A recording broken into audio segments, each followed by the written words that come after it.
Hello teachers, learners, and parents. Sir Jeff po, at your service. Alam nyo ba na meron tayong website na tinatawag na DepEd Commons?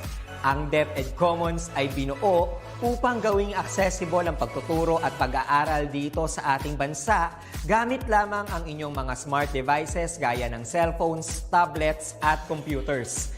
Dito ay maaari nating ma-access ang iba't ibang learning materials mula sa Department of Education. Meron itong mga interactive materials, electronic self-learning modules, at instructional video lessons mula sa DepEd TV na tiyak na makatutulong sa pag-aaral ng mga mag-aaral galing ka man sa public o private school. Walang problema dahil welcome ang lahat dito. Para ito sa mga guro, magulang at mga mag-aaral mula sa kinder hanggang grade 12, alternative learning system o ALS, at pati na rin ang special education. At huwag kang mag-alala dahil kahit walang load ay maaari mong ma-access ang mga learning materials. Tama! Libre ito. Ang kailangan mo lamang gawin ay i-on ang iyong data at buksan lamang ang iyong browser at i-type ang commons.deped.gov.ph. Alam na ba ng iyong mga kasamahang guro o mag-aral ang tungkol sa DepEd Commons? I-share mo na ang video na ito upang matuto rin sila kung paano gagamitin ang DepEd Commons sa mabilis at napakadaling paraan.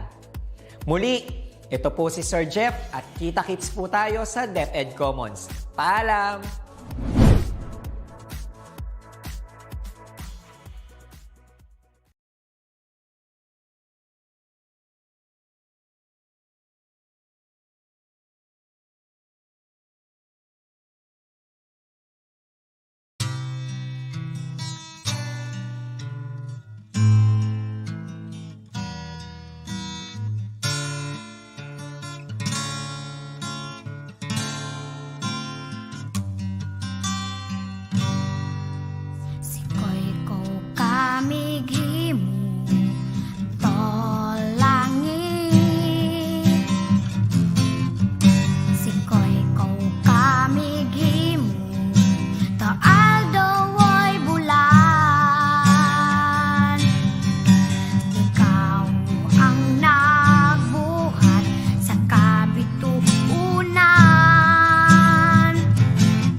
أعوذ بالله من الشيطان الرجيم بسم الله الرحمن الرحيم فقال ربكم ادعوني أستجب لكم آمين يا رب العالمين الحمد لله رب العالمين الرحمن الرحيم مالك يوم الدين إياك نعبد وإياك نستعين اهدنا الصراط المستقيم صراط الذين أنعمت عليهم غير المغضوب عليهم ولا الضالين آمين اللهم اجمع شمل المسلمين والكريستيان والأمة في مدينة دماغ وسلم دائما مجتمعنا هذا بالسلم والأمن والتقدم في بلدنا هذا آمين يا رب العالمين ربنا لا تزغ قلوبنا بعد إذ هديتنا وهب لنا من لدنك رحمة إنك أنت الوهاب ربنا إنك أنت الوهاب ربنا آتنا في الدنيا حسنة وفي الآخرة حسنة وقنا عذاب النار وصلى الله على خير خلقه سيدنا محمد وعلى آله وصحبه وسلم سبحان ربك رب العزة عما يصفون وسلام على المرسلين والحمد لله رب العالمين آمين يا رب العالمين.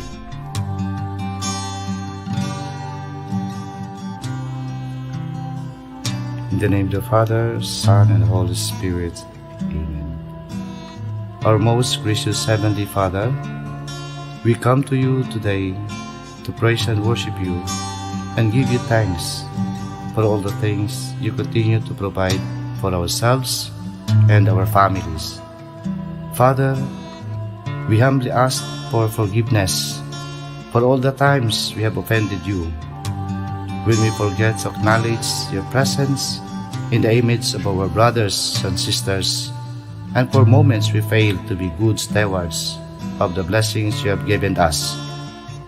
Continue to guide and protect each one of us, Lord, that we may always walk in the lights of your everlasting love and mercy.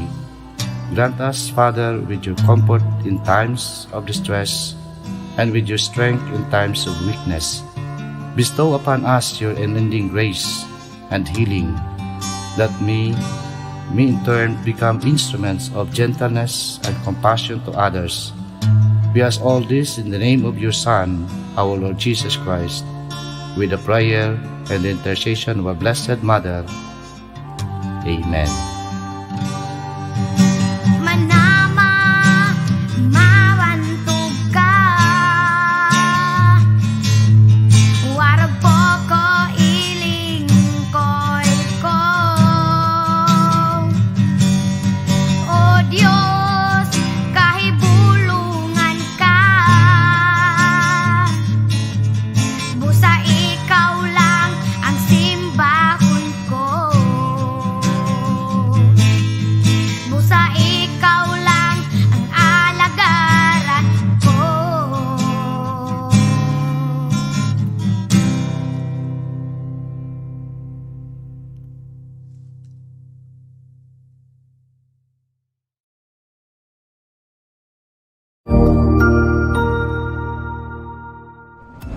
Magandang araw, Sir Wilbur po, at your service.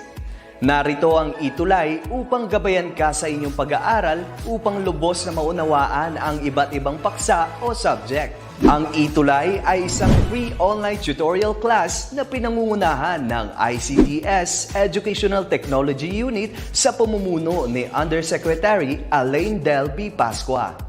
Ang programang ito ay hindi lamang para sa mga bata, kundi ito rin ay magsisilbing gabay sa mga magulang at mga guro kung paano nila ituturo o gagabayan sa bawat asignatura ang kanilang mga anak o mga estudyante. Sa kasalukuyan, ang self-learning module mula sa rehiyon ng Calabarzon at kilala sa tawag na pivot ang ginagamit sa ating ETULay online class. Kaya ano pang hinihintay ninyo? Ihanda na ang inyong mga ballpen o lapis, papel o kwaderno at samahan kaming itulay ang pagkatuto para sa bawat batang Pilipino. Sama-sama tayong magtutulungan para malampasan ang mga hamon sa panahong ito. Halina't matuto kasama ang inyong online tutor sa oras na ito.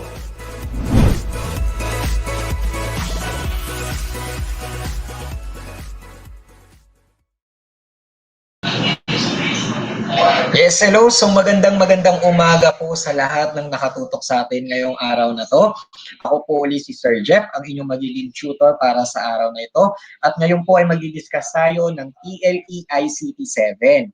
Okay? So ang under po ng ICT na i-discuss natin ay tinatawag natin na web page designing. At ang gagamitin po natin ay ang HTML. So bago tayo pumunta dun sa pinaka-lesson natin para sa araw na to, last week diniscuss na po natin yung introduction to HTML.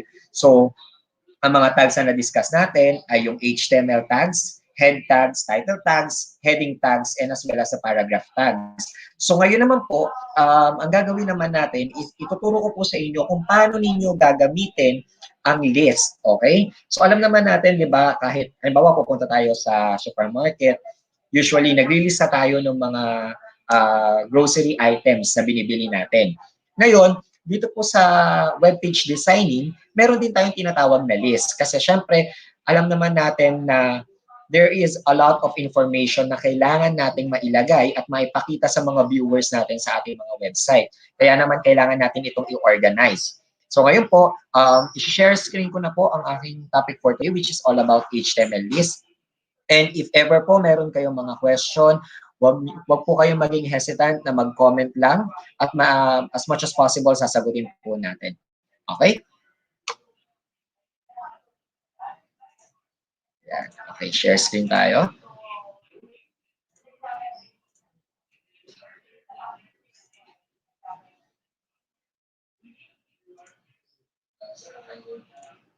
Ayan. Okay, so katulad nga po ng sinabi ko kanina, we'll be discussing HTML list, and this is under TLE or Technology and Livelihood Education, Information and Communications Technology for grade 7. Okay? So, yung mga hindi po nakakaalam, ano ba yung HTML? Okay? So, na-discuss natin last week ng HTML. Ito po yung ginagamit natin na language para makagawa po tayo ng mga website. So, ito po yung katulad ng Google, katulad ng Facebook. So, ito po, tuturuan ko po kayo magsimula from scratch. Then later on, pagkatapos po natin lahat ng sessions natin for this quarter, you'll be able to create your own web page. Okay? So, yung mga students natin na nanonood dyan, pati yung mga parents, pag wala po kayong ginagawa, you can try this. Kasi syempre, lahat naman ng gagamitin natin is for free lang. Okay? So, basta muna tayo kay Ma'am Nolet, Adrian Sola. So, good morning, Tutor Jeff. Ayan, so, Tutor Nolet here from MAPE 9, watching from Tansan National Trade School, SDO Cavite Province. Ayan. So, welcome po, ma'am. Maraming salamat po sa pagtutok. Yung mga taga Cavite po dyan, yan. Taga GMA Cavite rin po ako. Okay. So, simulan po natin. So, for HTML list, for our tutorial session for today, ang gagawin po natin, first, we're going to have the lecture, okay? So, dito po sa lecture, the topic will be explained in detail in preparation for the hands-on activity. Alam naman natin na kapag TLE, meron po talaga tayo mga hands-on activity na kailangan i-perform because TLE is a subject that teaches life skills, okay? Then, we'll have our hands-on activity. So, improve your skills in web page designing through the hands-on activity. So, dalawa po ang gagawin natin ngayon. Simulan po muna natin. Again, ako po si Tutor Jeff. Ako po yung napanood ninyo kanina sa intro at ako rin yata mapapanood nyo sa extra. Okay? So, HTML list allow web developers to group a set of related items in list. Okay? So, katulad nga po na sinabi natin kanina, related items. Ibig sabihin, i-organize natin lahat ng possible na makita sa web page natin. Ayan. Now, these are the HTML list tags na gagamitin natin for today.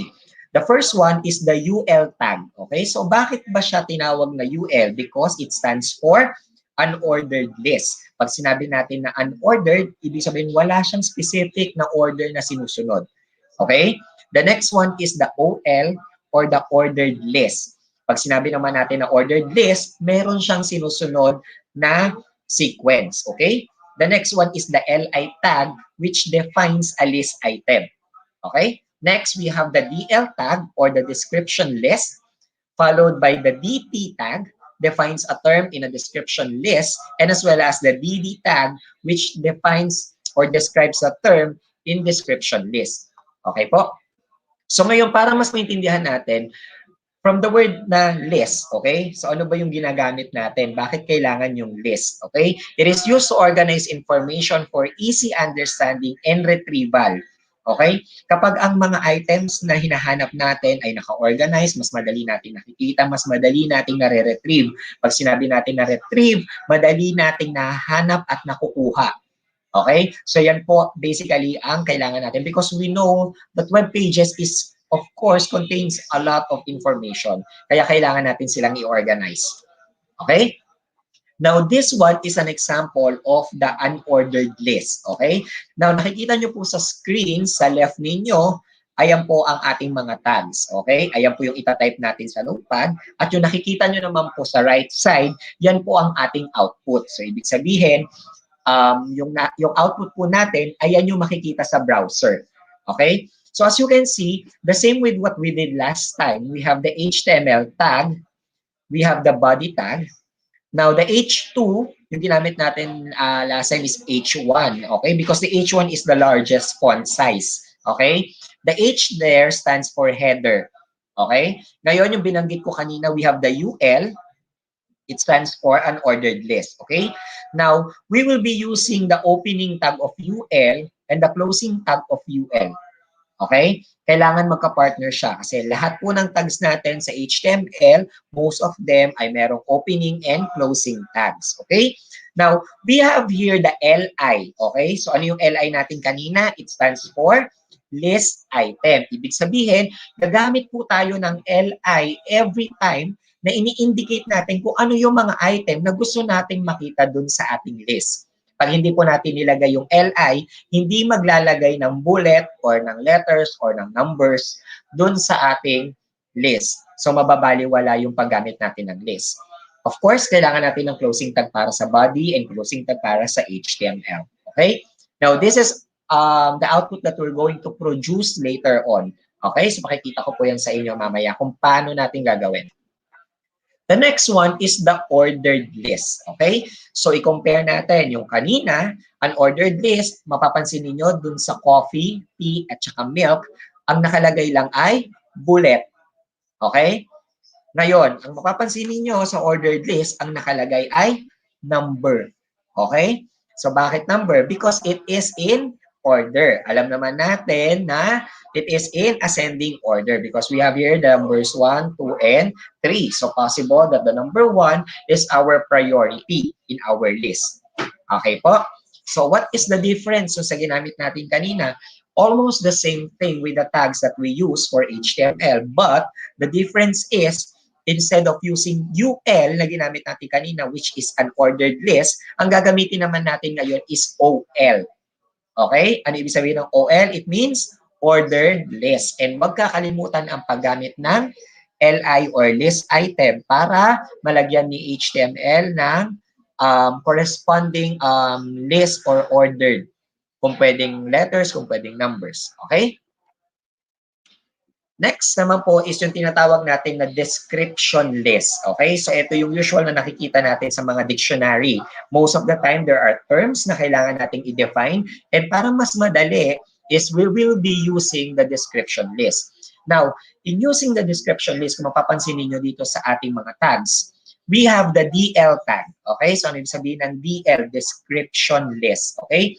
So kanina, we have UL, we have OL. Ngayon naman po ay DL. Okay.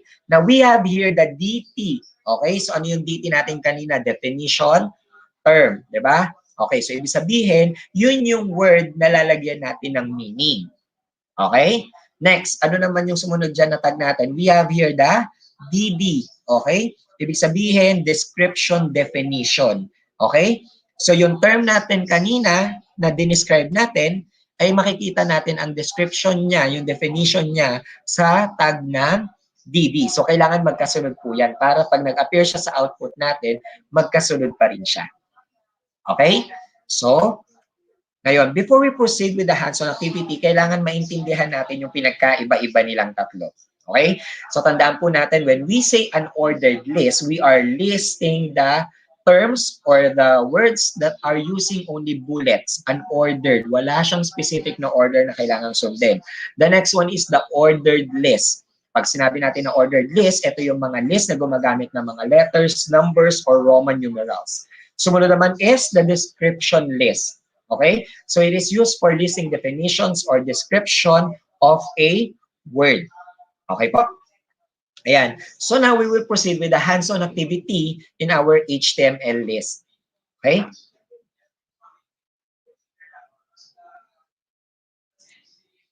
Ayan. So ngayon po, ang ipapakita ko po sa inyo is our notepad. Ayan. Share screen tayo ulit. Up. Wait lang po. Alright. Try natin ulit. Kasi nagbi-blink siya. Ayan. Okay? Direct patingin ako ng notepad. Full screen ako. Ayan! Ay, bumalik. Ayan, okay. So, as you can see po, ito po yung tinatawag natin na notepad. Okay? Now, yung mga nagtatanong, kailangan ba i-download si notepad? Hindi na po actually. If you have your Windows operating system, automatic may notepad na po kayo dyan. And that is for free. So, you can just search na lang po sa ating search bar, type na lang po dyan notepad, then automatically mag-a-appear na po yan. Now, in our notepad, dito natin ginagawa yung ating mga HTML o yung ating mga web page. Now, we have two kinds of notepad. This one, the generic notepad, and the other one is the notepad++. Okay? So, kapag dumating po tayo sa another future sessions na may encounter natin after natin itong basic ng web page designing, we will be using the notepad++. Okay po? Now, we have here the prepared tags na. The first thing that we're going to use is the unordered. Okay?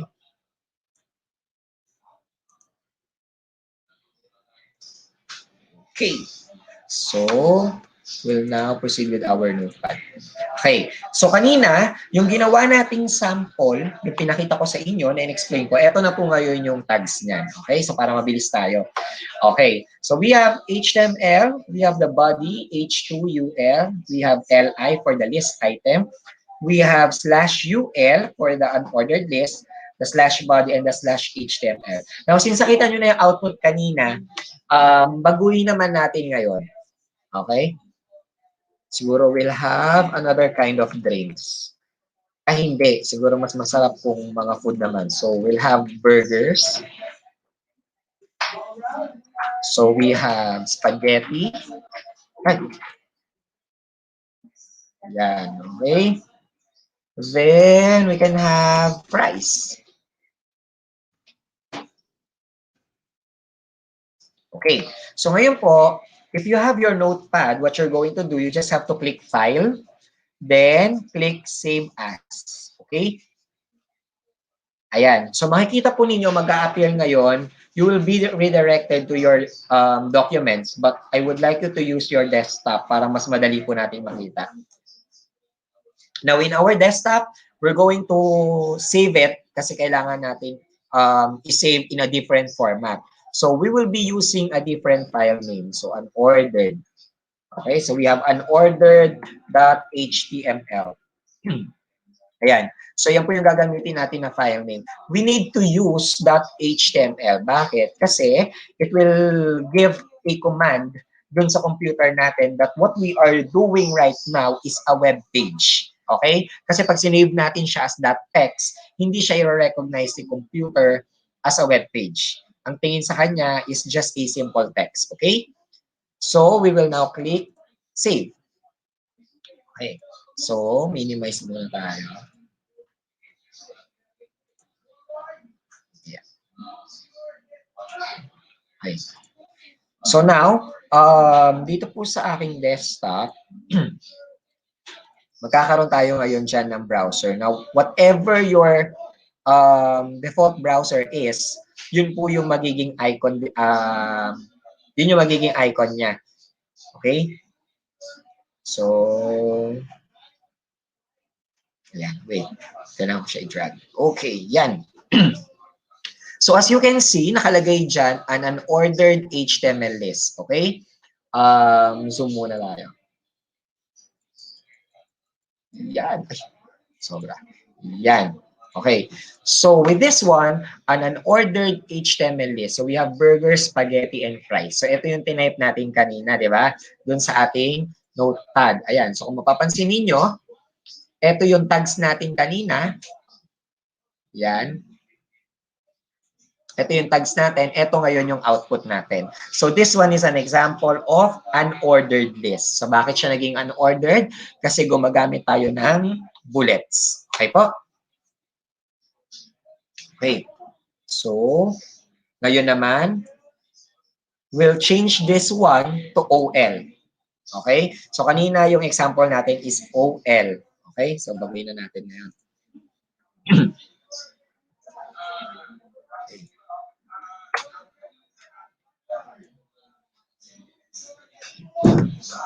If ever you have questions po, i-post nyo lang po, i-comment nyo lang po, then sasagutin po natin agad-agad. Okay? Yan, okay. So, kita naman yung ginagawa ko. Now, this time, we'll have ordered.html. Ayan. So, desktop pa rin po ang location natin. Ayan. Okay. So, close muna natin. O minimize na lang natin para ma-compare natin. Then, we need to open our... Ayan. Dito na siya. There you are. Okay. So, we have here the ordered HTML list. Ayan. So, kung mapapansin ninyo, yung tags natin for the ordered, anong pinagkaiba kanina? Yung isa UL. Now, this time we are using OL. Okay? So, coffee, tea, and milk. Okay? So, numbers 1, 2, and 3. Ayan. Sige, gawin naman natin itong cheeseburger. Gawin natin itong pansit. Yan. Then, gawin natin tong soda. Ayan. So, click po natin yung file, then just click save. Refresh natin yung output natin, then there you are. Okay? So, nakita niyo we have here cheeseburger, pancit, and soda, and they are arranged in order. Okay? So, meron na siyang numbers 1, 2, and 3. Now, let's have another example for our description list. Okay?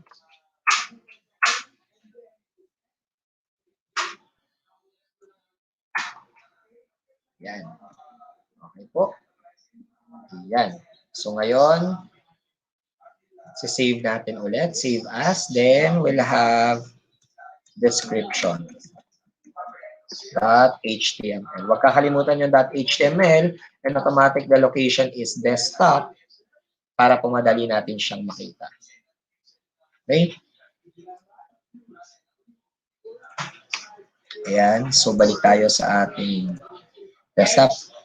Description. Okay? Then, drag natin. Ayan. Okay? Ayan natin para madali nyo pong ma-recognize. Okay. Now, this one is an example of the description list. Okay? So, kung mapapansin niyo, we have coffee and milk. Okay? So, try natin siyang baguhin. So, let's say the definition term that we're going to use is verb. Okay? So, ano bang definition ng ano? Anong pwede natin description ng verb? It is an action word. Okay? Yan. Okay? So, let's say we have computers. So, ano bang description ng computer? It is a tool used for manipulating data. Ayan, lakihan muna natin. So, halimbawa, we're going to define verb and computers. Okay? So, a computer can be a tool or equipment. Okay? Depende natin. Used for manipulating data. So, what we're going to do now, okay, file, then click lang natin yung save. Minimize natin, then we'll see kung magbabago siya. Okay. So, as you can see, yung inedit natin ng mga tags natin kanina, ayan na siya, nagbago na siya ngayon sa ating description list. Okay? So, I hope nakatulong po ng maraming itong web page designing online tutorial natin sa inyo. Next week, I hope tumutok po kayo ulit. Same time pa rin po tayo every Friday, 9 a.m. Ang ituturo ko na po sa inyo is about formatting. Okay, so pag sinabi natin ng formatting, ito na yung maglalagay na tayo ng mga colors, babaguhin na natin yung mga style ng mga fonts. Yan, so gagawin natin siyang mas creative with the use of the different formatting tags that is available for HTML. Ayan, okay, so sabi ni Sir Humberto Mamawal III, HTML's programming language. Yes po. Okay, so nagbigay po tayo ng introduction last week about HTML. Okay? So, good morning po kay Ma'am Marie Chris Kakacha, watching from San Jose National High School, PPC. Ayan, good morning po. So, what else? Si Sir John Wayne Katulay. Good morning po, watching from Cardona, Rizal. Ayan, magandang hapon po. Ay, magandang umaga po sa ating lahat. Ayan. Ayan. So again, kung meron po kayo mga question, I think we still have enough time naman. We still have 2 minutes. Ayan. So, i-post nyo lang po yung mga questions niyo. And again, shoutout po sa lahat ng mga teachers sa Las Piñas National High School. Yan, kung saan po akong school nang galing. And as well as sa mga co-teachers ko po sa Las Piñas National High School, magandang umaga po sa inyong lahat, lalong-lalo na po sa akin. Napakasipag at napakasupportive na principal, Mr. Ignacio Elson Jr. Good morning po. Sa aming faculty club officers, ayan, good morning po. Kay Ma'am Kate Carismonte Mayor, hello ma'am, kamusta na? I miss you. Good morning po. Maraming salamat sa pagtutok dito sa DepEd EdTech Unit dito po sa Central Office. So magandang umaga po sa lahat. Sa mga taga General Mariano Alvarez Cavite, good morning din po sa mga classmates ko dyan. Yan, may back in high school. Yan. So magandang umaga po sa ating lahat. Kung meron pong questions, I think we still have 1 minute. Ayan, so pwede po mag-question. Again, so next week po, we'll have formatting na po for HTML, web page designing. And this is intended for TLE ICT 7. Ayan, so good morning po, pa-shoutout po, Kabog Integrated School, Dingalan, Aurora, from Ma'am Alhem Matdite. Ayan, good morning po. Shoutout din po sa mga teachers ng Puso ni Jesus School and happy birthday daw sa kanilang gorgeous principal, Miss Angelina Esguera. Also known as Miss A. Happy birthday po from your EdTech family dito po sa DepEd Central Office. Okay? So, I guess, okay na po tayo. We're good for today. Again, next week po, huwag kalimutan, every Friday, 9 a.m. tumutok lang po kayo dito sa FB page ng DepEd Educational Unit at itutuloy po natin ang mga pag-aaral ng inyong mga anak and as well as additional knowledge din po dito sa TLE. Again, ako po si Teacher Jeff. Ako po ang inyong tutor sa TLE ICT 7. Tutor Jeff po at your service. Paalam po. Bye-bye. Keep safe and have a good weekend.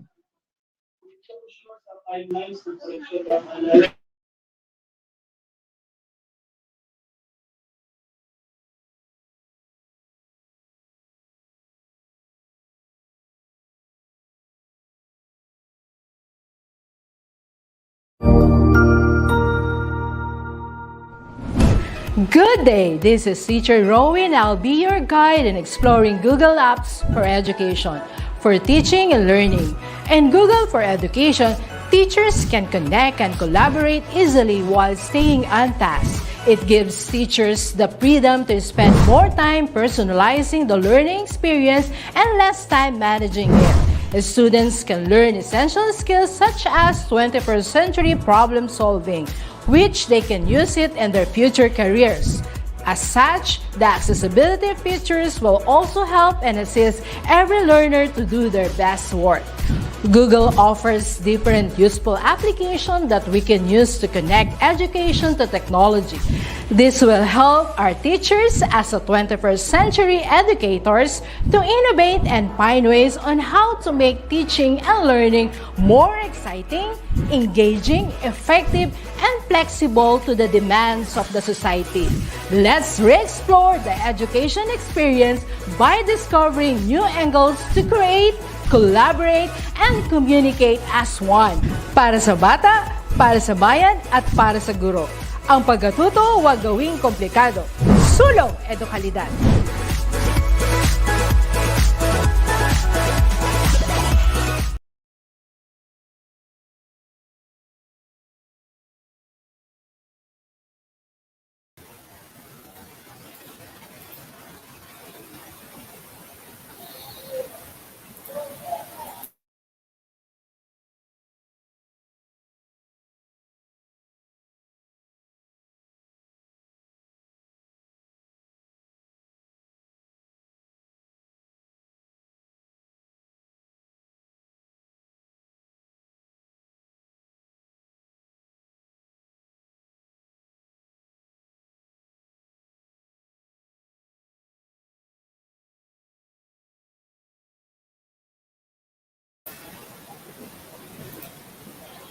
Good morning, grade 8 students from different parts of the Philippines.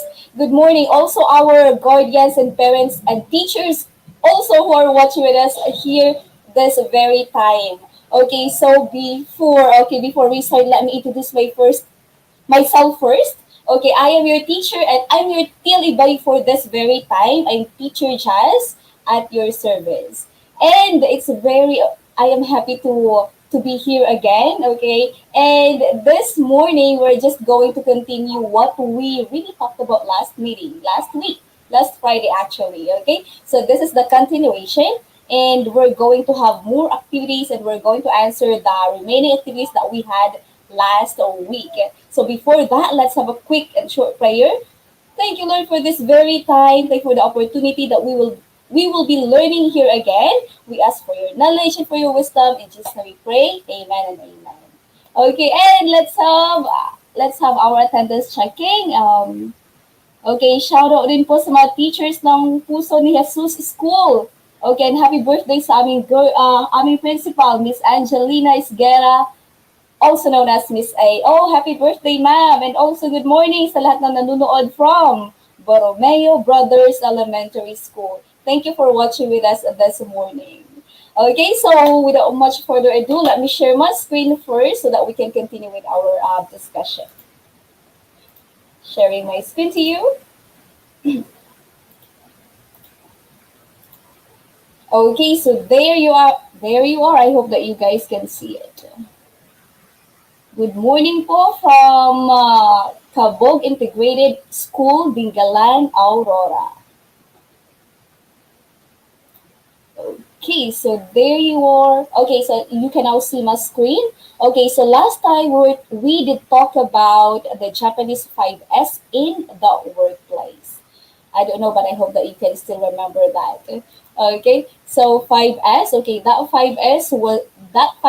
Okay, derived from the 5 Japanese disciplines. You still remember those? Okay, let me check. Okay, so there you are. Okay, so it was derived from the 5 Japanese disciplines. Okay, namely Seiri. What else? Seiten, Seiso, Seiketsu, and Shitsuke. Okay, but don't worry, these 5 Japanese terminologies or terms have their English equivalent. Okay, so this 5S methodology, okay, and principles aim really to maintain what? To maintain standards in the workplace. Okay, and also this program, this 5S program focuses on organization, cleanliness, and standardization. All right, so the 5S simplifies and organizes the work environment so that it reduces waste and non-value activity while improving efficiency and safety. Okay, because as we've said, it is good. I mean, a well-organized workplace motivates people to work efficiently.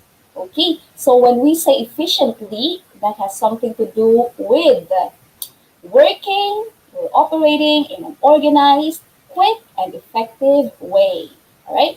So it is good for you, grade 8 students that as young as you are right now, you already start the good habits even at an early age. All right. So let's have this one.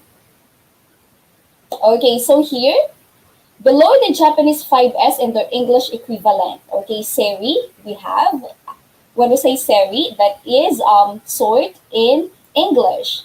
And we already discussed that. Let's just have a very short review this time before we proceed to our activity. All right, so sort. This one is like remove from the workplace those, or what you do not need, and you just have to keep what you need. Ito yung sinasabi ko sa inyo last time that in order for you to do this, maybe you can ask yourself, do I need this thing, in my workplace? Because if it's not, if you don't need it, then you better throw it away. Or maybe you better keep it. Okay, and you can put aside with red tag.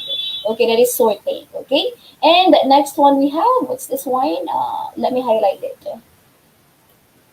Okay, I can highlight. Okay, there. We have Satan, or in English, it means like set in order or has something to do with orderliness, or neatness. Okay, so it says here, customize the work area for effective working by keeping important materials, tools, nearby your workplace. Ito yung sinasabi ko sa inyo na yung mga gamit ninyo sa workplace ninyo, bibigyan nyo ng mga lugar, okay? Why? So that the next time around, it will be easy for you to find them. Okay? Alam nyo na ganito yung lugar ng gamit ninyo, alam nyo kung saan ito kukunin the next time around. Hindi kayo mahirapan. Okay, by that, you can really save time. Alright? Okay, so that is Satan or set in order or orderliness. or neatness. Okay, next. Okay, next is step 3. Okay, step 3. What is this? Say so. Okay, say so Japanese. Okay, in English we say we call it shine. Okay, or clean. Okay, shine, clean, or we can also say sweep. Okay, so this one is you have to clean carefully the work area, the machines, and everything. Okay, we know that cleaning is one of the most important housekeeping procedures, right? And you already know how to clean. Okay, so just clean without excuses. All right, because you already sorted, you already set in order things that you have in your workplace, and then step 3, you just have to clean. Okay, the next step is Siketsu. Okay, Siketsu, or in English, that means, okay, standardize. Siketsu, we have standardize. Okay, that's for step 4. It means to what? It means to develop. Okay, standardize here. Okay, that means to develop a standard for what? For the steps 1, 2, and 3. Okay, so develop a standard for sorting, or for sort, for set, and shine. Okay, so in here you have to make up rules. Okay, make up rules, follow those, and enforce them. Right? So you have to create a standardized and consistent 5S workflow. Okay, workflow organization, cleanliness as well, and orderliness. Okay, the first 3 steps. Make everything in order and in its right place. Okay, that is a seiketsu and standardized. Okay, next one we have is shitsuke. Okay, shitsuke. Okay. Oh, good morning, everyone. Ellen Mabali Palacio Beloy. Okay, going back. Shitsuke. Okay, that means in English, sustain or discipline. Okay, so here, sustain or discipline. What is this shitsuke? Okay, or sustain. This means, okay, to ensure that 5S has a long-term goal, not just a short-term, but a long-term goal. Okay, and give awareness and training to the workers or employees by explaining its significance. Okay, so in here you just have to create a culture that create a culture in your workplace, in your business that follow the 5S steps. Okay, on everyday basis or daily basis. Okay, so that means we have to make 5S, okay, make 5S part of our daily work, and if we do that, it will become our habit. Okay, so again, okay, this is just a continuation of our last time topic. So I guess, okay, we are already ready to answer our activity. Okay, let's have this one. Okay, for activity 1, my grade 8 students, okay, we call it the 5S methodology diagram. Okay, what you're going to do here is for you to refer to the diagram below and identify the steps of 5S methodology. Okay, and choose the correct answer from the choices inside the box where it's here. Let me circle it. There you are. You see it? Okay, so and you have to write your answers in your activity. Okay, activity notebook as well. Also, okay? So, sabi ko sa inyo, mag-prepare kayo ng activity notebook ninyo, right? Okay, so let's start with this one. Okay, unahin na natin itong 1 to 5 in here. Okay, so what are the 5S methodology? Okay, what's the first step? Okay, what's the first step? Okay, in here. Okay, yes, good morning. Yes, good morning, Chinke Anova, Lay Kagalingan. Okay, and Alan how do you say it? Matvitie. Okay, and let's have this one. 5 is methodology. The first step, okay, is, okay, that is letter D. Okay, sort. First step is sort. Okay, sort, or that means seri in Japanese. Okay, that is to organize. Okay, next one. Okay, next one is step 2. Okay, step 2. Okay, step 2 is, okay, so in here, that is sort. Okay, step 2, we have, after sorting, what do we do? Okay, so after sorting, we have to set in order. Okay, so or we say it in Japanese, Satan. Okay, set in order, that is letter B, that is step 2. Okay, and step 3, okay, step 3 we have, okay, step 3 we have, okay, shine, and that is for letter C. Okay, shine, or in Japanese, the term, it is say so, right? Next one is step 4. Okay, step 4, everyone. Okay, step 4. Okay, after shining, we have to, okay, standardize. So what letter is that is standardized? That is letter E. Okay, letter E, standardized, or in Japanese terminology or term, we call it seiketsu. Okay, and the last step, okay, the last step, we have step 5. Okay, that is, we have to sustain. Okay, so sustain is something to do also with, discipline, self-discipline. Okay, or in Japanese, we call it shitsuke. Okay, so sustain, that is letter F. Okay, that is 1, 2, 3, 4, and 5. Okay, and let's now proceed to number 6. Wait a minute. Let's have a review first. Okay, step 1 to step 5. Okay, step 1, sort. Step 2, set in order. Step 3, shine. 4, standardize. And 5th, sustain. Okay, so going on. Okay, let's have this number 6. Okay, number 6. Okay, we have here the Japanese terminology. You just have to give me the, okay, you just have to give me the English. Okay, the English equivalent. Okay, English equivalent of these. Okay, these are 5. Okay, let's have this one. A moment. Okay, so there you are. Okay, number 6 is seri. Okay, seri. Seri in English, that means, okay, what's our answer? Okay, seri in English, that means sword. Okay, so that is letter D. Okay, and how about for number 7? Okay, number 7, seiketsu. Okay, seiketsu. In English, we call that okay, standardize. Okay, standardize, that is letter E. Okay, next. How about for number 8? Number 8. Number 8, Satan. Okay, Satan in English, we call that. Okay, in English, we call that. Okay, set in order, and that is letter B. Okay, let's have number 9. Okay, number 9, we have say so. Okay, in English, say so is, okay, or say so means, okay, shine. Okay, shine, clean, weep. Okay, sweep rather. Okay, that's it. Okay, so that means 9 is letter, okay, C, shine. And for the last number, we have shitsuke. Okay, shitsuke.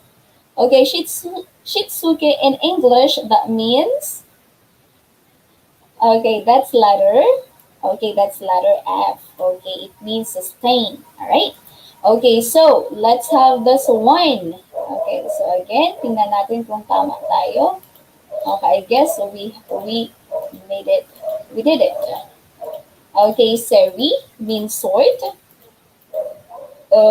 Satan means set or set in order. Seiso, shine, clean, sweep. Seiketsu, standardize, and shitsuke, that's sustain or self-discipline. Right? So next, we still have enough time. Okay, activity 2. Okay, a moment. Activity 2 na tayo. What is this activity 2?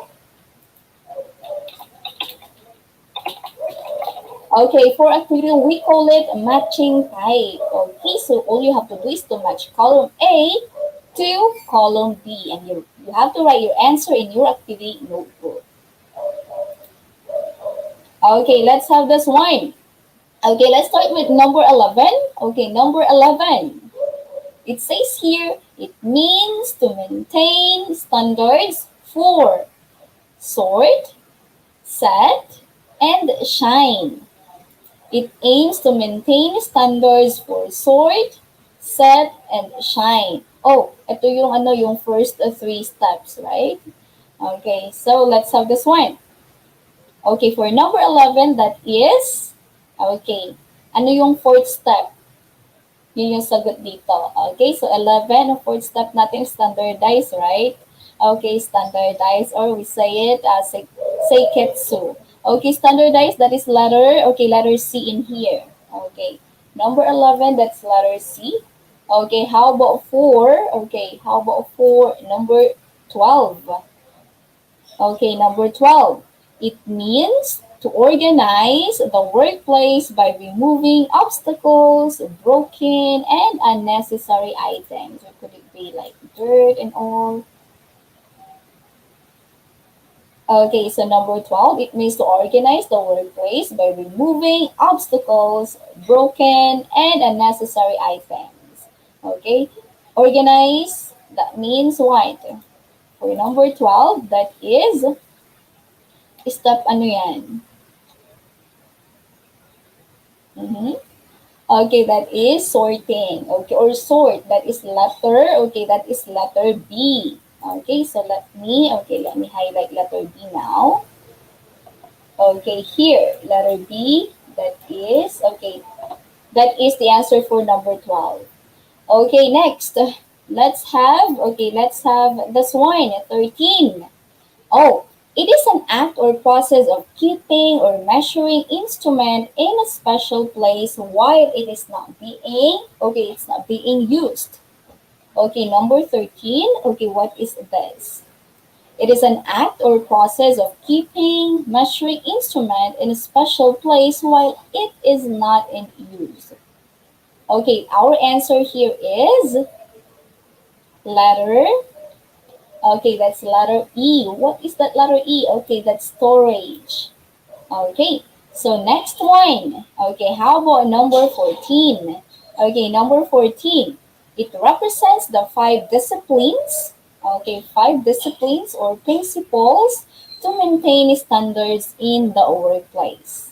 Okay, what's that? It represents the 5 disciplines or principles to maintain standards in the workplace. That is number 14. Okay, that is letter A. Okay, 5S. Okay, and we have here number 15. Okay, for our number 15, it means to ensure the 5S is a long-term goal. Oh, nasabi natin yan kanina. Okay? So it means to ensure the 5S as a long-term goal. That is what? Tingnan nga natin. Okay. Oh, good morning. Good morning po, watching from New Canaan Integrated School, Alabel 1, District 1, Division of Sarangani. Good morning, Cindy Rose Sores. Okay, thank you for watching with us at this very time. Okay, going back to our number 15. What's the answer? To ensure the 5S is a long-term goal, this is going to be the, the last step. Okay, that is sustain. Okay, sustain, or we say shitsuke. What letter is sustain here? That is the letter D. Okay, so tapos na natin yung 11 to 15. Okay, now let's have, 16. Okay, 16 now. Okay, here. It is the process of applying oil to the surface of instrument to prevent friction and corrosion. What is this? Okay, applying oil to the surface of instruments to prevent friction and corrosion. That is letter. Okay, that's letter G. Okay, what is letter G? Okay, that's lubricating. That's all right. Okay, oh, good morning, Ralph Anthony Lahoy. Okay, good morning. Okay, next one. Okay, number 17. Okay, we're finished with number 16. Let's proceed to 17. It is done, okay, it is done to find and eliminate the dirt, okay, the stain, or what? Or grease on measuring instruments and work area. What is that? Mhm.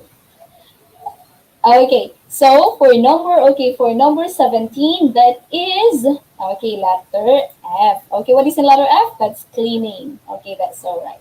Okay, so number 17, okay, that is cleaning. Okay, let me highlight letter F. Okay, and let's have number 18. Okay, number 18. Okay, this one is how do you say it? Proper connection. Okay, proper connection of voltmeter to the load or circuit when measuring voltage. Okay, what's your answer for number 18? Proper connection of voltmeter to the load or circuit when measuring voltage. Okay, for number 18, that is letter, okay, that's letter K. Okay, in parallel with the load. And for number 19, let's have number 19 here. Proper connection of amp meter to the component when measuring resistance. Number 19 is, okay, that's across the load without voltage. That's letter J. And for the last number, okay, we have proper connection of milliammeter when measuring current. That is, okay, in series with the circuit. Okay, so that is so right. Okay, and we're finished with 11 to 20 right now. Okay, so let's have this one. Okay, list down the Japanese 5S in the workplace. What are those Japanese 5S in the workplace again? My grade 8 students. Okay. So the 5S, the Japanese 5S in the workplace, we have, okay, you always remember this, okay? So here, okay, Seri, Satan, Seiso, Seiketsu, and Shitsuke. Or in English equivalent, we say, step one, the first step is to sort. Okay, set order, shine or clean, or we can say sweep, standardize, and the last one, self-discipline, or we can say the sustain. Okay, we can say sustain. Okay, those are the the Japanese 5S in the workplace. Okay, so please remember this one. You can screenshot this. Okay, if you need. Actually, this is like a summary. Okay, summary of what we were learning. Okay, this time and a while ago. All right, so sinabi ko sa inyo last time na like what's this Japanese 5S model. Okay, you know, Japanese are really well known, okay, all over the world, okay, for being organized, for being neat, okay, and clean, not only sa kanilang trabaho but also sa kanilang mga tahanan. Okay, so I hope my grade 8 students that you will apply this 5S methodology or this Japanese 5S. Since hindi pa kayo nagtatrabaho, then you can have it at home. Okay, so maybe that will serve as your training ground. So that, okay, pag nasa workplace na kayo, pag nasa field na kayo, hindi na ito bago sa inyo. Okay, so as early as now, as young as you are, you can start doing this. You can start applying this so that it will become your habit. Okay, and you see kung ano yung mag-improve as you apply these Japanese 5S, okay, in the workplace. Okay, so as we know that many companies, many businesses really all over the world are trying to apply these Japanese model, okay, for their businesses, for their organizations, because it really brought much success and benefits not only to the business itself for the owner but also to the employee. Okay, it makes the employee more productive, more efficient sa kanilang work, and they really can save time because of this one. Okay, so you imagine if we are all doing this one. Okay, not only in our workplace, but also at home. Okay, so that's so it. Our 30 minutes is already over. Okay, and we will see you back next Friday. Okay, with our new topic. Okay, so this is TLE 8 again, and once again, I'm your TLE buddy, Teacher Jazz, and let me introduce you to our TLE 9. Okay, we're going to have Mom Jade for TLE 9. Okay, so bye everyone. See you next week.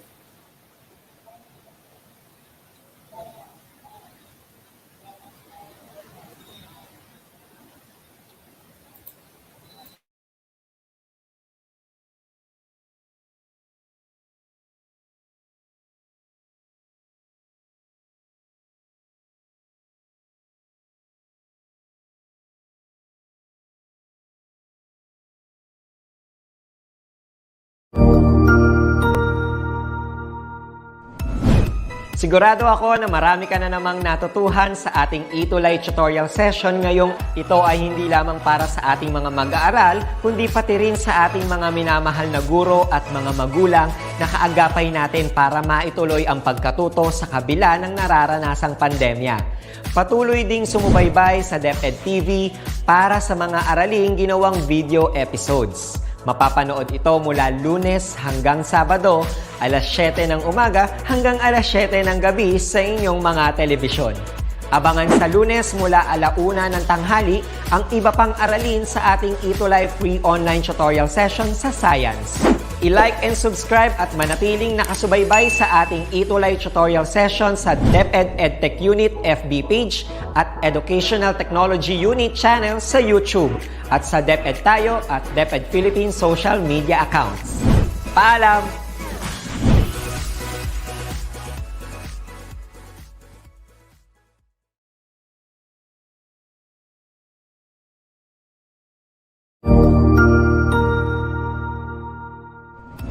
Magandang araw, Sir Wilbur po, at your service.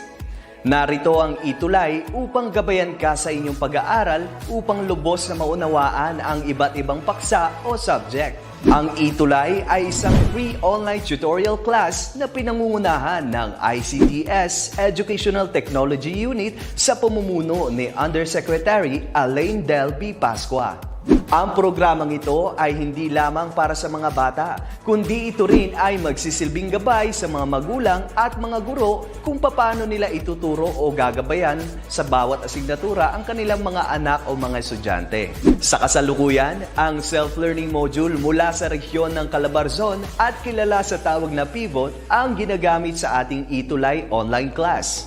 Kaya ano pang hinihintay ninyo? Ihanda na ang inyong mga ballpen o lapis, papel o kwaderno at samahan kaming itulay ang pagkatuto para sa bawat batang Pilipino.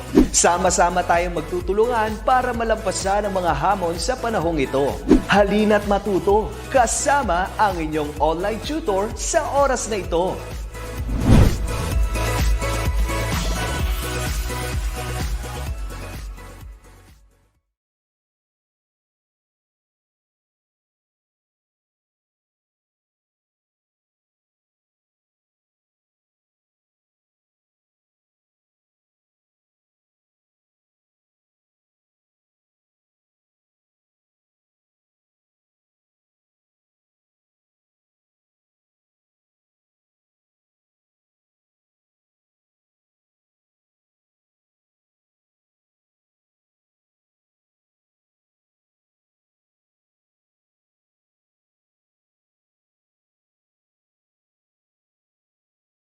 Ayun. Ayun. I hope you can hear me from your end. I am teacher Jade April from Davao City, and we are going to talk about TLE 9. Okay, so I'm going to show my screen.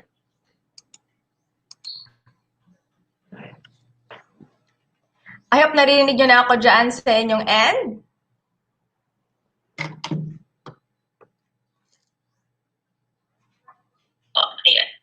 Ayun. I hope you can hear me from your end. I am teacher Jade April. And let's start. Wait lang ha.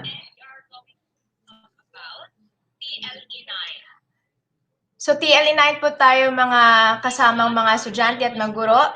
It's a gloomy day here in Davao City, and I hope that we could be together for 30 minutes only. So I am again Teacher Jade. So to start off, ang gagawin po natin ay mag-review po tayo sa Quarter 2, Module 1, Technical Drawing.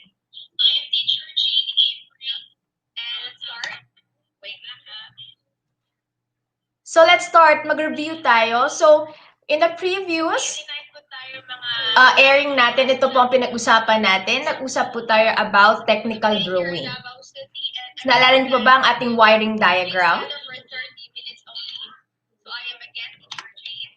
Then, meron tayong block diagram. Ang lahat ng papakita natin ay ito po ay samples ng ating technical drawing na napag-usapan po natin last airing po natin.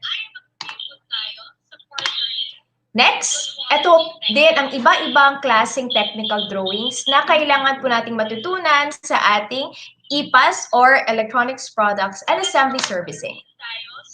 Sample tayo ng pictorial diagram. Then we have flow chart. Review lang tayo ha, para maalala nyo. This is layout plan. Katulad sa bahay, may layout tayo. Bago mabuo ang mga bahay at buildings, may layout po tayo. Then we have technical drawing for location plan. For example, may mapa kayo, you're going to a museum, or nasa hotel kayo, importante po yung location plan para malalaman po natin kung saan pong exit, entrance, or fire exit in case po magkaroon tayo ng problema when we are in a hotel, in a museum, or in a certain establishment. Now, that's a very short review. Let's go directly to our topic, which is Quarter 2, Module 2, Interpret Technical Drawing. So under sa ating EPAS or Electronics Products Assembly, we have to know the different kinds of schematic symbols. And now, let's start. So kailangan sagutan natin ito ha. Titingnan ko dito sa aking kabilang screen kung ano ang sagot ninyo. And before I will read the question that you can see in my screen, I want to say hi to Gian.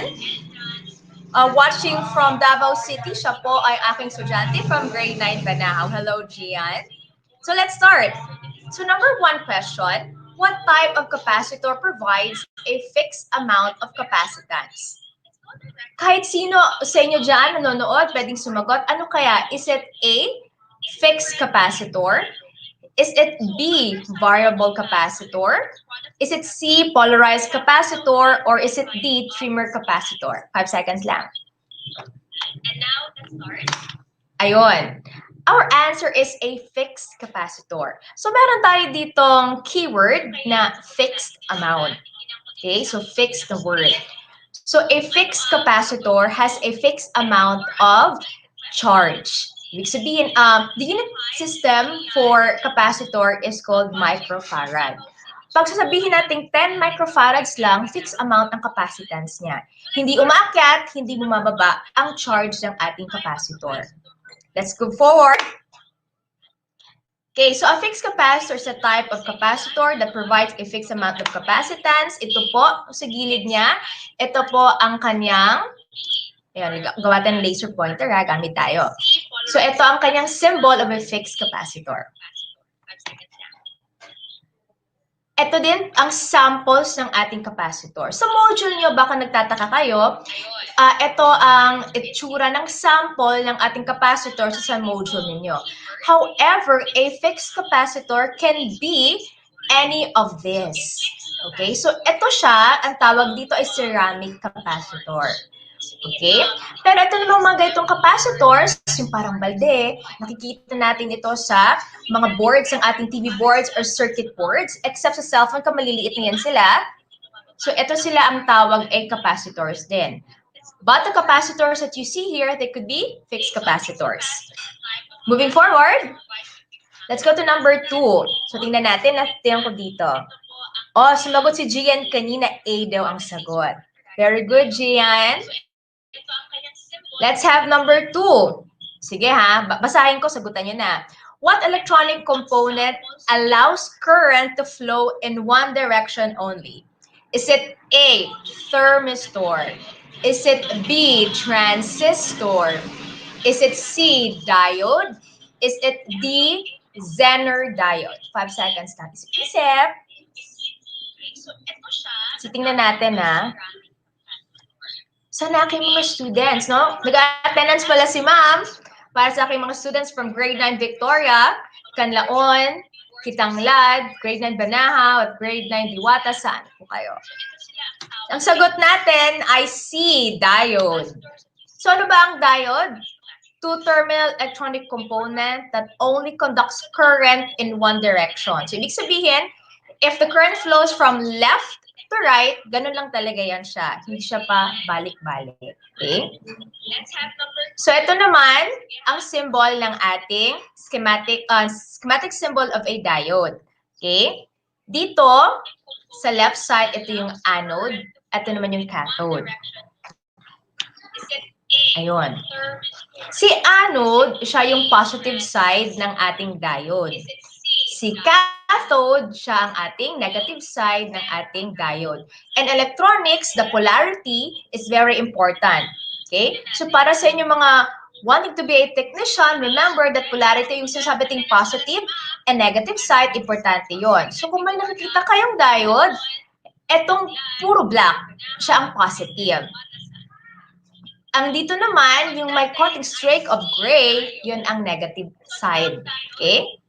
Let's go to number 3. Sagutan nyo. It is a device that captures audio by converting sound waves into an electrical signal. Parang madali lang. Is it A, loudspeaker? Is it D, microphone? Is it C, headphone? Is it D, battery? Ano kaya sa tingin mo? Tingnan natin. Kung si Gian kanya sumugot C, very good talaga si Gian. Hi, Gian! And hello to your family there. Sige, anong sagot natin? So, okay. Ang sagot natin is microphone. Diba? Pag sa mga karaoke, ang Pinoy, may hilig sa microphone. Okay, so a microphone is a device that captures audio by converting sound waves into electrical signal. Sige. Dito naman sa gilid, itong ating symbol of a microphone. But for this schematic symbol, si microphone po, wala po siyang polarity. Okay? Symbol lang po siya. So ito po ang mga samples ng ating microphones. Madami ng kinds. There's so many microphones that we have right now. Okay? Let's go to number 4. Ito naman. It converts chemical energy directly into electrical energy. What do you think, students? Loudspeaker, microphone, headphone, battery. Tingnan natin. Sige, isip. It's a battery. Diba? Sa physics natin, sa science, meron tayong pinag-uusapan that it converts chemical energy into electrical energy. So, it's a battery or a dry cell. So, on the left side of your screen, you can see the schematic symbol of a battery. So, yung may mataas na linya, mahaba na linya, ito yung positive side ng ating battery. Ito naman, yung maliit, no, na linya, tama ba yun? The shorter line, that is the negative side of our battery or the dry cell. So, nung bata pa tayo, gusto natin yung, kukunin natin yung battery, di ba? But remember, kids and students, we do not use a battery twice. Pag sira na siya, hindi na gumagana, tapon natin. Please, throw it properly. Let's not play with batteries because they are poisonous. Next, which of the following is not part of the group? Hindi daw kasama. A, is it photodiode? B, LED? C, transistor? Or D, Zener diode? Saan dyan ang hindi kasama? Transistor. Balik tayo ha. Photodiode, LED, or light-emitting diode, Zener diode, they all belong to the diode family. Okay? Pero si transistor, hindi. Okay? Ano ba si transistor? We have two kinds of transistors. You could have read that one there in your module. So meron tayong NPN or negative, positive, negative. We refer this one to the polarity of our transistors kasi may tatlo siyang legs. Okay? It's designed to pass electrons from the emitter to the collector. Mamaya, tuturo ko sa inyo kung ano yan. Then, the second one is the PNP. Okay? Positive, negative, positive transistor. So, ibig sabihin, yung three sides niya, yung tatlong paa ni transistor, mauuna si positive, negative, then positive. Next slide tayo. So, dito nakikita nyo, ito ang samples ng ating transistors. So, in electronics, transistors all components comes in different sizes, shapes, and figures. So, paiba-iba. Okay? Ayun. Alright. So, ito, transistor din yan siya. Saan nyo ba nakikita yan? Minsan sa speakers, meron yan siya. So, ito, transistor yung may tatlong mga paa. So, when I remember, no, I love soldering transistors.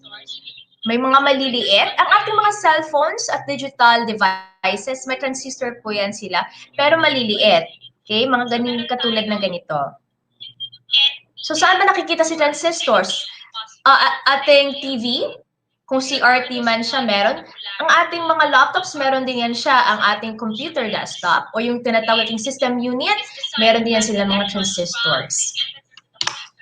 So, sa two kinds of transistors natin, remember may PNP tayo, yung positive, negative, positive na transistor. Okay? So, ganito yon. Ang kaibahan lang ng ating transistor sa kanilang schematic symbol ay ganito. Kasi nakita nyo sa module, parang magkatulad lang sila. Dito tayo ngayon kay PNP or positive, negative, positive. Dito, si emitter, yung letter E, ang kanyang arrow ay papasok. Okay? Going in. Ang arrow ni emitter. Alright? So, going in siya. Alright? Now, let's go to NPN. Ito naman si NPN, ito ang kanyang schematic symbol. Sa emitter tayo ha, kasi si emitter lang yung may arrow. So si emitter, ang kanyang arrow is going out. Okay? So pataas ang schematic symbol, ang arrow ng schematic symbol ni NPN. Alright? Ngayon, we have the emitter, base, and collector. Ang ating transistors, they have 3 legs. O kahit wala siyang 3 legs, hindi nakikita yung tatlo niyang mga legs niya. Okay? Lahat ng transistor, meron siyang emitter, base, and collector. So, ano ba si emitter? Okay, emitter, dito tayo, supplies electrical charge. So, pag nakalagay yan siya sa ating circuit board, kung anong current na nandun sa circuit board from the supply, okay, papasok siya kay emitter. Dadaan siya kay base. Tapos pupunta siya kay collector. Kaya collector kasi siya ang nagko-collect ng lahat ng electricity na nandoon sa circuit board o kung ano lang kailangan ng ating transistor. However, si collector din ang nagre-release ng mga energy o mga charges na hindi na kailangan ng device para hindi siya mag-overheat. So katulad din sa totoong buhay, pag masyado ng madaming energy ang nahagap mo, i-release mo yan. O diba? Para hindi ka ma-stress. So katulad din tayo sa electronics, okay? If not needed energy, release it. Ganon si collector. Siya nagko-collect ng energy, pero siya din ang nagre-release. Katulad sa ating mga tao. Alright. Now let's move forward. Dito naman tayo ha. Sagutan nyo. Pagkatapos, or sagutan nyo mentally. So, dito tayo sa what's new. Ang galing-galing ni Gian. Gian, tawagin mo yung makaklase mo. Hi, Gian. Sumasagot si Gian, no? I love you, Gian. Gian is one of my students who are in the top list. Alright. So, let's go to number 1.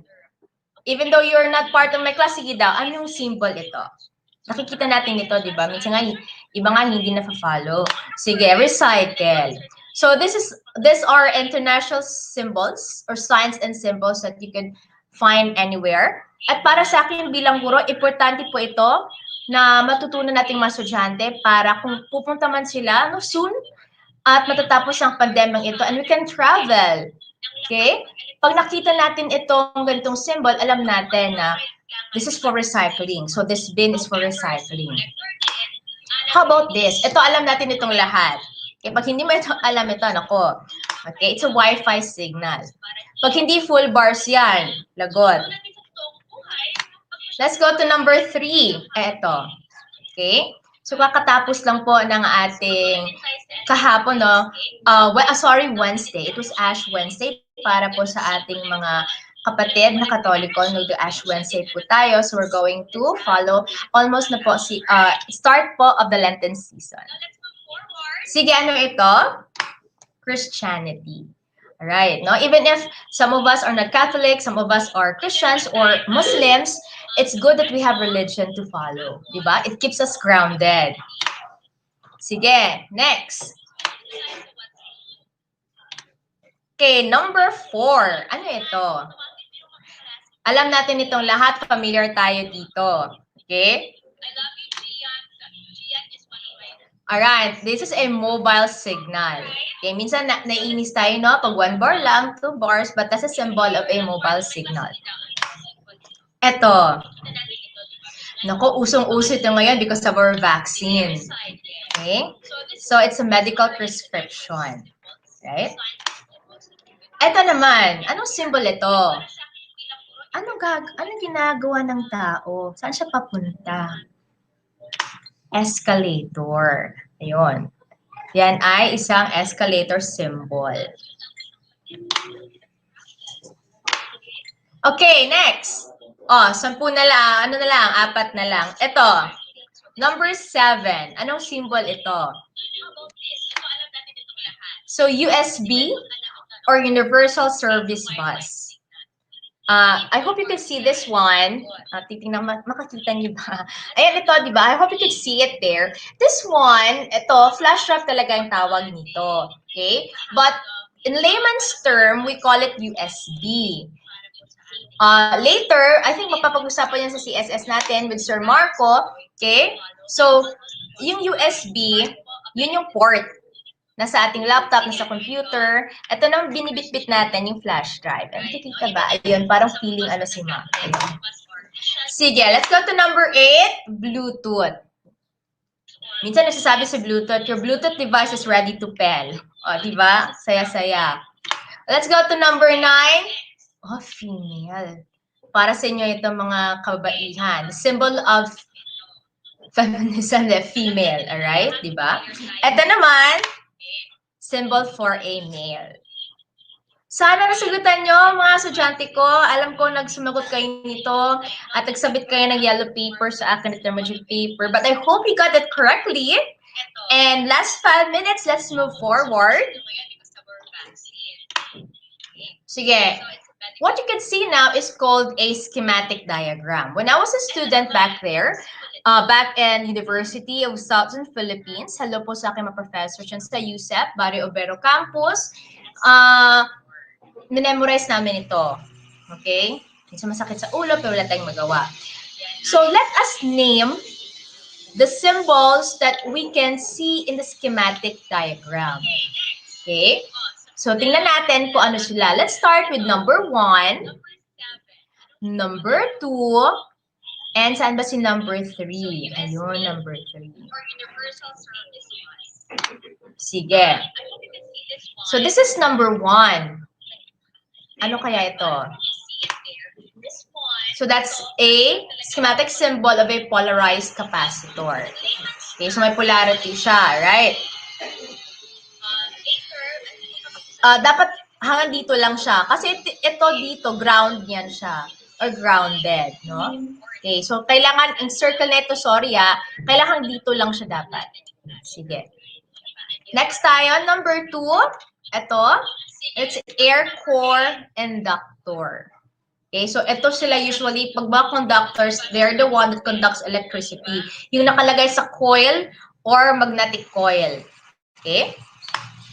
Number 3, these are fixed resistors. Right? Yan ang masyadong madaming pero okay lang, tama naman din yan. Okay, these are fixed resistors.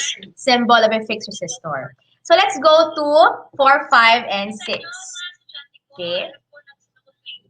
Dito, number 4, number 5, and 6. Sige, tingnan natin ha. Yan.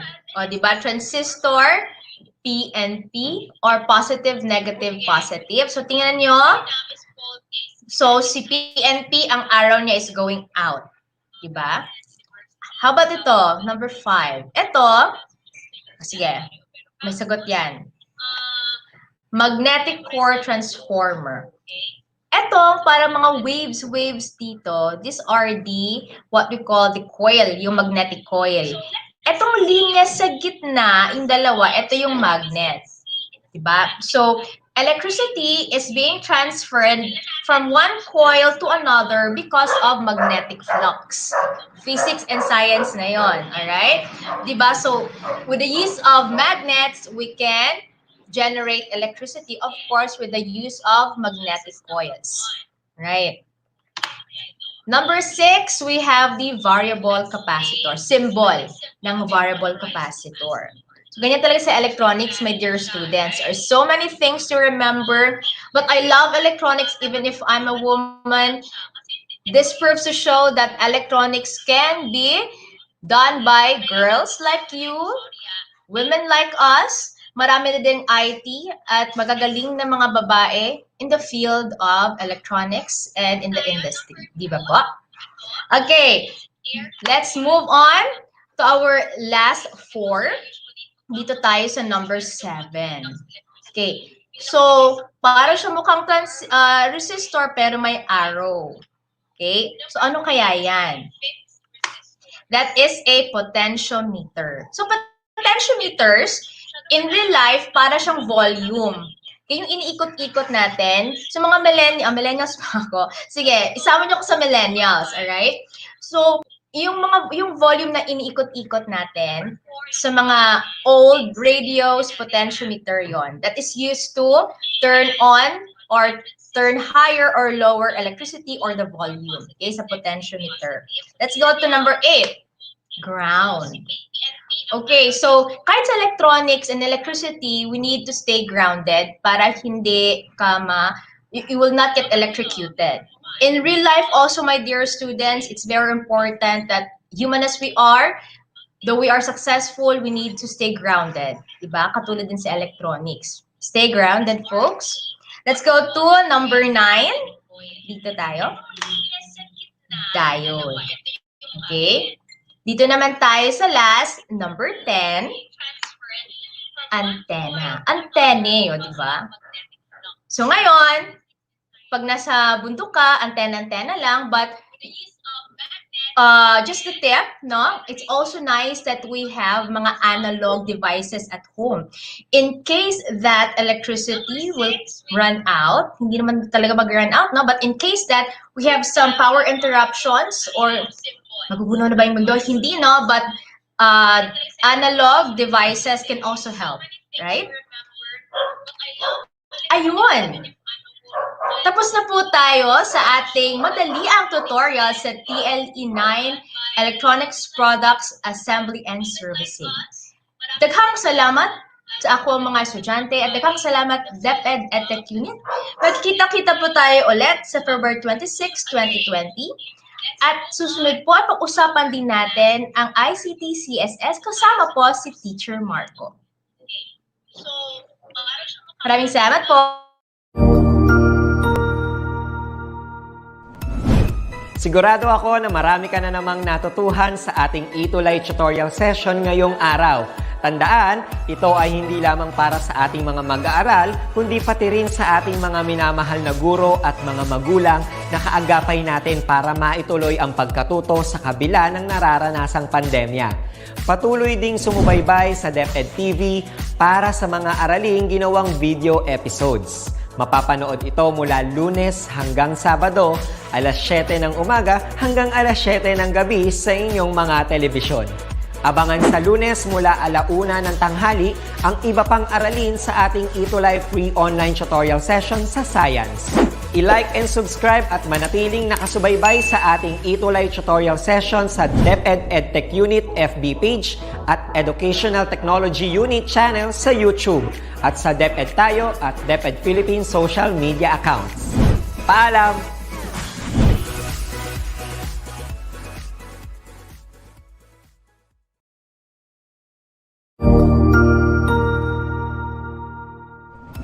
Magandang araw, Sir Wilbur po, at your service. Narito ang ETULay upang gabayan ka sa inyong pag-aaral upang lubos na maunawaan ang iba't ibang paksa o subject. Ang ETULay ay isang free online tutorial class na pinangungunahan ng ICTS Educational Technology Unit sa pamumuno ni Undersecretary Elaine Del B. Pascua. Ang programang ito ay hindi lamang para sa mga bata, kundi ito rin ay magsisilbing gabay sa mga magulang at mga guro kung paano nila ituturo o gagabayan sa bawat asignatura ang kanilang mga anak o mga estudyante. Sa kasalukuyan, ang self-learning module mula sa rehiyon ng Calabarzon at kilala sa tawag na Pivot ang ginagamit sa ating ETULay online class. Kaya ano pang hinihintay ninyo? Ihanda na ang inyong mga ballpen o lapis, papel o kwaderno at samahan kaming itulay ang pagkatuto para sa bawat batang Pilipino. Sama-sama tayong magtutulungan para malampasan ang mga hamon sa panahong ito. Halina't matuto kasama ang inyong online tutor sa oras na ito.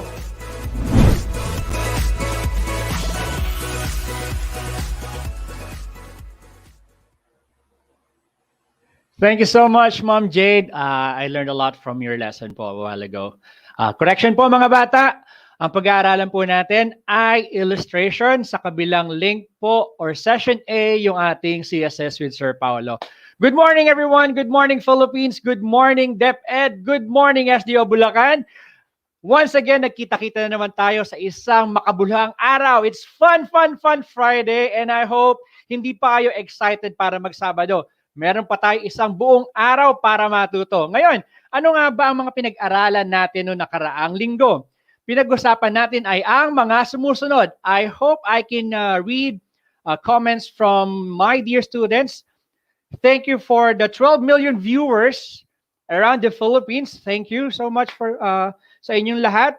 I'd like to commend Mom Jade a while ago. I learned a lot. I remember my previous episode about EIM. Wow, PNP, the NPN.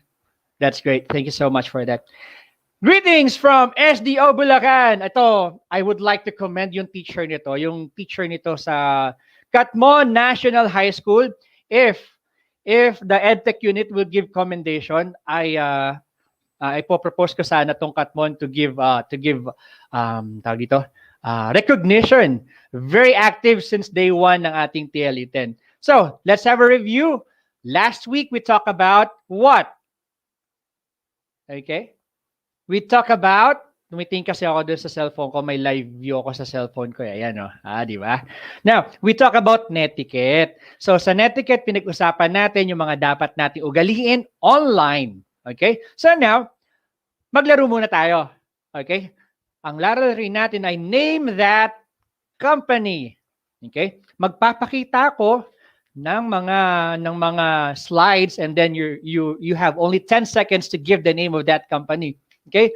Doon po sa mga disclaimer lang po, doon po sa mga company na ipapakita namin, pahiram lang po muna ng logo natin, ha? Okay, unang picture. Bibigyan ko lang kayo mga bata ng 10 segundo para hulaan or sagutan ang makikita ninyo. Ready na ba kayo? Kung ready na, let's go. Good morning, Sunshine de la Cruz. Good morning, Aida Gallardo, Catmon National High School. Good morning, Rojan Benedict Malaya, Dayupay. Thank you so much for joining us today. Okay, ayan, parang di lumalabas. Yan, lumalabas na. Alam niyo kung sino kaya yung teacher nitong Catmon National High School na to. Very, very active. Grade 10, Pio Valenzuela. So, anong sagot natin? Nahulaan na ba for our screen number, for our question number 1? Medyo may delay pala sa Facebook Live, ano? So, okay lang. Bigyan ko kayo ng siguro mga 10 seconds for that. Okay? Kung ang sagot ninyo ay Microsoft, may tama ka! Microsoft yan. Next picture natin. Hulaan ulit natin kung anong logo itong makikita natin. Okay? Ready? Go. Siguro absent si Ma'am Rachel last week because hindi siya nakinig ng ating netiquette. Ayan, ano kaya yan? Okay? Kung ang sagot mo ay Sir Tulfo, malapit na ang sagot mo kay Sir Tulfo. So yan ay TV5.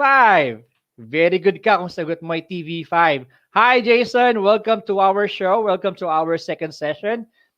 Picture number 3. Okay, ayan. Kapuso. Ano kaya to? Siguro alam na alam natin yan. No? Nandyan si Alden. Nandyan yung idol ko si Vic Soto. Okay, ano yan? Kung ang sagot mo ay GMA, may tama ka. Tama ka. Sunod naman. Ito. Ang pinakamasayang bubuyog sa buong mundo. Ano kayang company yan? Natutuwa ako dito sa Katmon National High School. Love na love nyo talaga ako. Sinamahan nyo ako sa ating session. Congratulations to all of you. No? Okay? Kung ang sagot mo ay Jollibee Foods Corporation, you are right. Well, kasama ni Jollibee ang Greenwich, Chowking, Red Ribbon, Mang Inasal, and Burger King. So, kaya siya tinawag na Jollibee Foods Corp. Ibig sabihin, pagmamay-ari na siya ng Jollibee. Ngayon, yaman ni Jollibee, no? Ang pinakamayamang bubuyog sa buong mundo. Okay? Pagpatuloy natin. Ito, sana mahulaan nyo, ha? Ang makakahula, merong virtual 1 kilong bigas. Naalala ko yung session sa AP. Ay, nagpakita si X. Naalala nyo ba yan? Sige. Sino kaya makakapagbigay sa akin ng tamang sagot? Kung ang sagot mo ay ito ang iyong susunod na company o yung X na yan ay magiging company name mo, may tama ka. Remember, we have to dream big. Okay? We have to dream beyond our wildest imagination. Libreng mangarap. Malay mo, magkakatotoo yan kung magsisipag ka sa pag-aral, anumang hamon ng buhay, kakayanin mo, gagalingan mo, makikinig ka sa mga teachers mo, sa mga nanay at tatay mo, alam ko magtatagumpay ka. Okay? Kaya sabi ni Sir Marco Paulo, dream big. Bakit ko nga ba pinakita yung mga pictures na yan? Alam nyo ba? Okay? Alam nyo ba na yung pictures na yan ay related sa ating talakayan? Okay? Ang tatalakayin natin ay all about illustration NC2. Alam nyo ba dito sa Pilipinas, ayon sa salaryexplorer.com, ang salary distribution daw sa Philippines na isang graphic designer ay nagkakahalaga na 42,700 kada buwan. So, ibig sabihin, susweldo ka ng 42,700. Okay? Gusto nyo ba yon? Ang laki, di ba? Ako din, gusto ko din ng ganyang sweldo. Ang laki eh. Okay, Arame, welcome. Vince, welcome. Jason, welcome. Thank you for your answers. So, if we were able to develop our skills in illustration or graphics designing, ito yung minimum. Minimum lang yan, ha? Pag sinabi nating minimum, pinakamaliit na pwede mong kitain. Paano pa kung may racket ka? Pag sinabi nating racket, yung sumasideline ka sa labas, you can earn more. Basta gagamitin mo ng tama ang talino mo at ang skills mo. Okay? So welcome to our session. I'm finally introducing you to our session na. So ano nga ba yung matututunan natin dito sa aralin na to?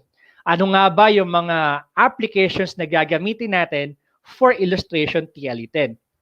So nandiyan yung familiar ba kayo sa Adobe Illustrator? Ano nga ba yung Adobe Illustrator? Sino sa inyo mga gumagamit na nito or nakagamit na nito? Pakisabi nga, ako. Pakisabi, paki-comment. Ako po, ako po, ako po. Very good. So siguro tong Katmon National High School, gumagamit sila nito. Ano? Good morning po. Watching from Katmon National High School. Salamat, Section Grade 10 PO. I would like to commend you talaga for joining my session this morning. Okay? So, ang Adobe Illustrator ay ginagamit for industry standard design. Ibig sabihin, sa mga big industry, big advertising industry, ginagamit yung Adobe Illustrator. Okay? Paano siya ginagamit? We use Illustrator or Adobe Illustrator para mag-create ng shapes, ng color, mag-beautify, mag-add ng color, maglagay ng effects, at typography. When we say typography, ito yung art or yung styles ng mga letters or mga fonts. Okay? Grade 10 Texon, Katmon. Ayan, naglalaban na. No, it's not a competition. My attendees are coming from Grade 10 Texon and Grade 10 Pio Valenzuela. Wow, thank you so much. Next, alam nyo ba, mga bata, na ang Adobe Illustrator ay hindi lamang natin magagamit sa computer. Magagamit din natin yan using our cellphone. Ang tawag doon sa cellphone app ng Adobe Illustrator ay tinatawag nating Adobe Draw. So, this is the Adobe Draw. Kita nyo ba? Okay. If you have an Adobe account, pwede nyo magamit si Adobe Draw sa inyong cellphone or tablets. The bigger the screen, the better. Lalo na doon sa mga students natin na graphic artists. Si Sir Pao, frustrated graphic artist lang ako. I love drawing. Alam nyo kung anong gusto kong dinodrawing? Stickman. Grabe. Pang Picasso pag nag-drawing ako ng stickman. Moving on, let's learn more about the Adobe family. Familiar ba kayo sa mga logos na nakikita nyo sa screen ninyo? Balikan ko lang yung monitor ko, mga bata. Familiar ba kayo dyan? Ano-ano yung mga logos dyan na kilala nyo?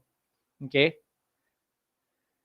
Sa graphic designing world, meron tayong tatlong applications na ginagamit. Ano-ano yung tatlo na yon? We have the PS or the Photoshop. We have also the InDesign. And we have the Adobe Illustrator. Let's compare those three. Okay?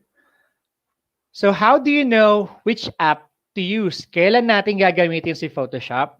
Kailan natin gagamitin si Illustrator? Kailan natin gagamitin si InDesign? Para mas malaman natin as a future graphics artist or designer, merong mga applications na may purpose kung ano yung paggagamitan natin sa kanila. So isa-isahin natin. Bago natin sila isa-isahin, in choosing an app, which app should you use? You must consider the following. Kung ikaw ba ay magdo-drawing, ikaw ba ay mag-enhance ng picture, ikaw ba ay maggagawa ng book, anong gagamitin nating application? So ito yung mga tatlong katanungan na dapat nating tandaan. Una, is it print or digital? Pag sinabi nating print project, ito ba ay physically printed on some sort of media? Ibig sabihin, ito ba ay nahahawakan? Pag print media, alalahanin natin, ito ay mga bagay na nahahawakan. Example, magazine, newspaper, comic book. Pag sinabi nating digital projects naman, ito yung mga nakikita natin sa screen, sa billboard, ads, sa banner, sa website, or e-book.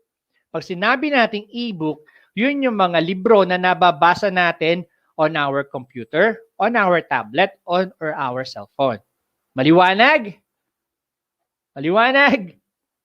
Maliwanag. Pangalawa, dapat nating isipin. Ang gagawin ba natin ay naglalaman ng puro image or text or both? Kapag gagawa tayo ng image project, pag sinabi nating image project, it involves only visual elements like photos, illustrations, shapes, or patterns. Or pag sinabi naman nating text project, ito yung magazine ba gagawin natin? Digital portfolio ba gagawin natin? Brochure ba gagamitin natin? Example, pumunta ka sa mall, nakakita ka ng advertisement, printed. Ano yon? Is it image project or text project? Pag may picture at may text, both. Pero halimbawa, binigyan kita ng calling card, walang picture. Ano yon? Image project or text project? It's a text project. Okay? Pangatlong dapat natin tandaan, yung bang project natin, is it a vector or raster type? Pag sinabi natin a vector project, it is an image built with lines, curves that can be enlarged or shrunk down to any size. Example niyan yung logo. So, ibig sabihin pala na yung logo natin ay ano? Vector project or a raster project. Tingnan nga natin. Hintayin natin yung mga sagot nila. Yung logo ba? Vector project? Kaldero nga po. Bakit? Bakit may kaldero dyan? Gagawa ka ng logo, ang itsura ay kaldero? Anak mo ka na, wrong sent ka. Okay lang. So, mga bata, ang tanong ng Sir Pao, yung bang logo natin, saan mas mainam? It is a vector or raster? Thank you, sagot ninyo ha. Okay. Sumunod naman, raster project is an image built out of a set numbers of pixels that will change in quality when resized. Example po niyan ay yung mga pictures.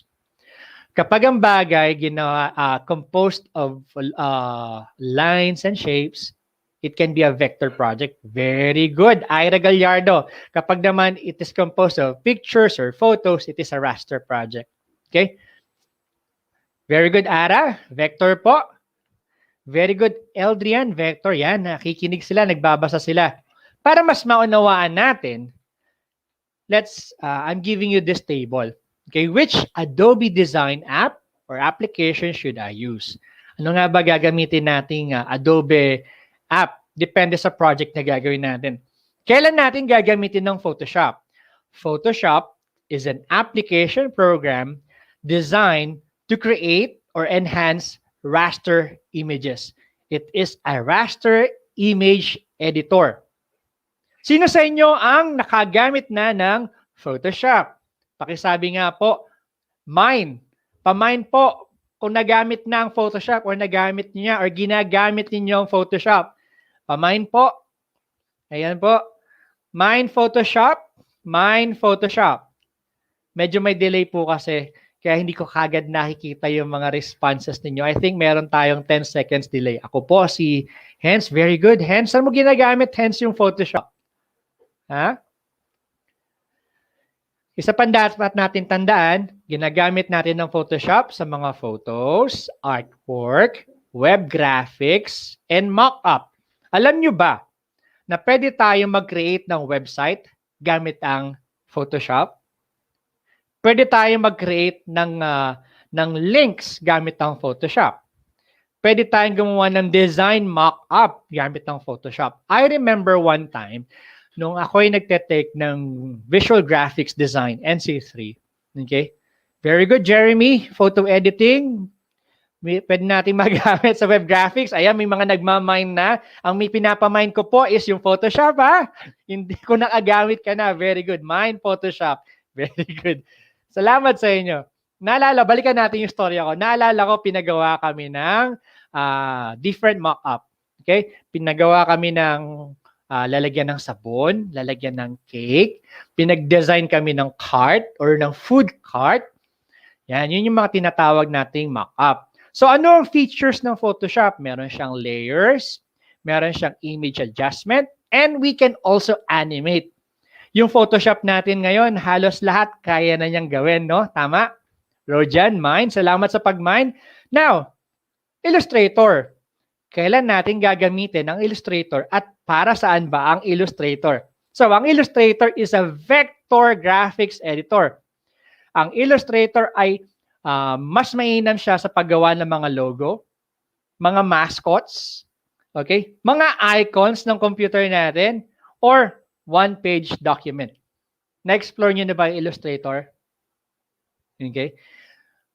sana na-explore na natin kahit papaano, no? Nakikita na natin yung career path natin sa Illustrator. Ano ba ang features ng Illustrator? We have the vector shapes, we can use it for typesetting, and we can use it for artboards. Now, alam nyo ba, okay? Alam nyo ba na yung InDesign, diyan ginawa yung mga hawak yung self-learning module? Balita ko, ang Sir J, okay? Ang Sir J ninyo dyan sa Katmon, master niya yan in design. Kamusta Pilipinas? I hope you're having fun during our session. Saan nga ba ginagamit ang InDesign? Ang InDesign po ay ginagamit for making multi-pages documents. And we can also use InDesign for making one-page document. Particularly, ang InDesign po ay ginagamit for desktop publishing. Counterpart ng InDesign ay ang Microsoft Word or ang Microsoft Publisher. Okay? Ano ang features ng InDesign? One of the feature ng InDesign is creating master pages, automatic page numbers, and typesetting. Pamayan nga po ng mga gumagamit na or nakagamit na ng Illustrator. Pamain Illustrator, Mine Illustrator. Okay? Medyo may delay dun sa dun sa Facebook. Pero okay lang 'yan. Sa YouTube din may delay. Kaya hinihintay ko pa din ang mga sagot ninyo. So pagka nakita ko na 'yung sagot ninyo, siya namang binabasa ko dito. Okay? How about InDesign? Sino sa inyo nakagamit na ng InDesign? Pamain nga po, InDesign, Mine InDesign. Nakakatawa. Very active ang mga viewers natin all over the Philippines. Mine Illustrator. Very good si Jeremy. Siguro, laging kasama to ni Sir J sa klase niya. Pinagde-design ni Sir J. Okay, moving forward. Ayan, medyo shinortcut ko na kanina. When do we use Photoshop? Photoshops are used by the fine artist. It allows them, or Photoshop is used to draw, sketch, and even paint. For photographers, if you are a photographer, you use Photoshop to adjust and transform photos. Ina-adjust natin yung lighting and colors. Kung ikaw naman ay production designer, you use Photoshop to create web-ready digital image. Okay? Sino sa inyo yung bago mag-upload ng picture ay Photoshop muna? Okay, para daw ma-enhance, use it for vexel art. Very good, Jeremy. Okay, nagbe-vexel art daw si Jeremy. Sana makita ko minsan yung artwork mo. No? Paki-share sa akin. You can PM me directly. Just search for Marco Paolo. No? Okay, I would like to keep in touch with you, Sir Jeremy Dulay. Okay? Now, we use Photoshop when gagamitin natin yung Photoshop if we are going to retouch photo. Halimbawa, may red eye yung mata mo, gusto mong tanggalin yung red eye, may pimple ka, gusto mong tanggalin yung pimple mo, yun yung pinakamagandang picture mo, pero yung pimple mo namumula, di ba? So, pwede natin siyang tanggalin. Kung gusto natin mag-edit ng artwork o for digital print, for digital or print media man, if we want to create digital images for the web, or we can create website or application mock-up or fancy video animation. So these are the purposes or the uses of Photoshop. Meanwhile, yung Illustrator naman, ginagamit natin siya specifically kapag gusto natin mag-create ng logo, icon, brand mascot. Bawa, yung school mo, gusto mong gawan ng mascot. Mas mainam siyang gawin sa Adobe Illustrator. We use also Illustrator if we want one-page print piece, if we need a set of type for a logo. Okay? Pag sinabi nating set type for a logo, yun yung mga font faces, font types, yun yung nire-refer natin dyan. Okay? Grade 10, Isidro Torres, welcome. Nakabuo na pala ako ng isang section. I have 24 million views at dumarami pa. Maraming salamat sa inyo mga bata. Nakakatuwang makasama kayo kada Biyernes. Sunod naman, when do we use or when do I use InDesign? Adobe developed InDesign for desktop publishing. So pag kikreate ng mga dyaryo, ng mga comic book, ng mga libro, ng mga self-learning modules ninyo, and flyers. We use InDesign when? Parang sumobra ako ng pindot. Ayan. Kapag kailangan nating mag-print ng maraming pages o kaya kailangan nating mag-print ng marami-raming texts. Okay? Photoshop, intended or designed siya para mag-enhance ng mga pictures natin. Ang Illustrator para gumawa ng mga logo. At ang InDesign, siya intended for what? Saan intended ang InDesign? Heavy text. Paggawa ng mga libro. Let's have a review. Okay? Kailan ginagamit ang Photoshop? Kailan ginagamit ang Photoshop? Hinihintay ko yung mga sagot ng mga batang ito. So, bibigyan ko kayo ng oras para makita ko yung mga answers ninyo sa ating live feed. Kailan ginagamit ang Photoshop? Okay. Kailan ginagamit ang Photoshop? Shout out SDO Bulacan. Salamat po sa inyo. Kita-kits tayo sa Lunes. Shout out po sa aming EPS, Joel Vasallo. Shout out po sa aming SDS, Ma'am Zenia Mostoles. Shout out po sa aking principal, Sir Jesse. Shout out po sa aking head teacher, Ma'am Violeta De Leon. Shout out po sa mga learners ng Kalumpit National High School. Very good, Jane Novio, Fine Arts. Ayan. How about yung ating Adobe Illustrator? Kailan natin ginagamit ang Illustrator? Sir Madge, I would like to commend Catmon National High School. Itong tatlong sections na to. Si Isidro Torres, ano yung isa? Pio Valenzuela. And I would like also to commend the teacher of these students po, Isidro Torres. Yan. Parang gusto ko kayong bigyan ng, ano tawag doon? School of the Week. Section of the Week. ETULay Section of the Week. Ayan. Pag may kailangan lang po. Oh, very good. Hands, ha? Pag may kailangan ka, gagawa ka na. Very good. Okay, good job. Thank you so much. Okay, ginagamit natin ang Illustrator kapag gagawa tayo ng mga logos. Yun namang InDesign. Kailan natin ginagamit ang InDesign? Very good, Jane. A one-page print piece. Very good, Jane. Thank you so much. Okay. Ang InDesign, ginagamit natin for desktop publishing. Alam niyo ba mga bata na itong lesson natin or itong PowerPoint na to ay will be uploaded sa ating DepEd Commons. So if you have your DepEd Commons, ugaliing bisitahin ang DepEd Commons. Sa pagbisita nito, kailangan lang natin magpunta sa commons.deped.gov.ph. I-log in lang yung mga credentials ninyo, pangalan school ID number. Kung may email, ilagay din yung email nyo at sagutan nyo yung mga modules na nandoon, or you can download the modules or the ebook na magagamit natin as references. Very good, Aramay logo illustration.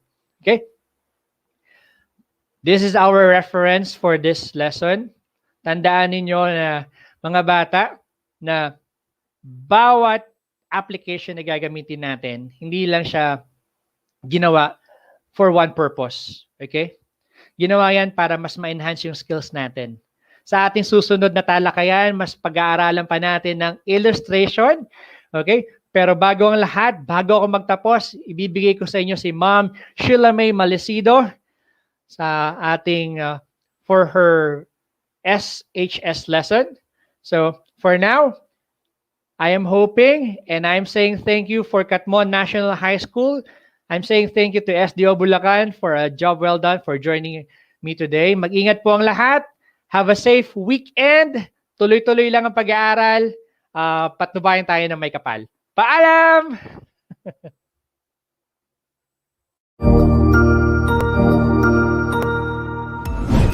Sigurado ako na marami ka na namang natutuhan sa ating ETULay tutorial session ngayong araw. Tandaan, ito ay hindi lamang para sa ating mga mag-aaral, kundi pati rin sa ating mga minamahal na guro at mga magulang na kaagapay natin para maituloy ang pagkatuto sa kabila ng nararanasang pandemya. Patuloy ding sumubaybay sa DepEd TV para sa mga araling ginawang video episodes. Mapapanood ito mula Lunes hanggang Sabado, alas 7 ng umaga hanggang alas 7 ng gabi sa inyong mga telebisyon. Abangan sa Lunes mula 1:00 ng tanghali ang iba pang aralin sa ating ETULay free online tutorial session sa Science. I-like and subscribe at manatiling nakasubaybay sa ating ETULay tutorial session sa DepEd EdTech Unit FB page at Educational Technology Unit channel sa YouTube at sa DepEd Tayo at DepEd Philippines social media accounts. Paalam!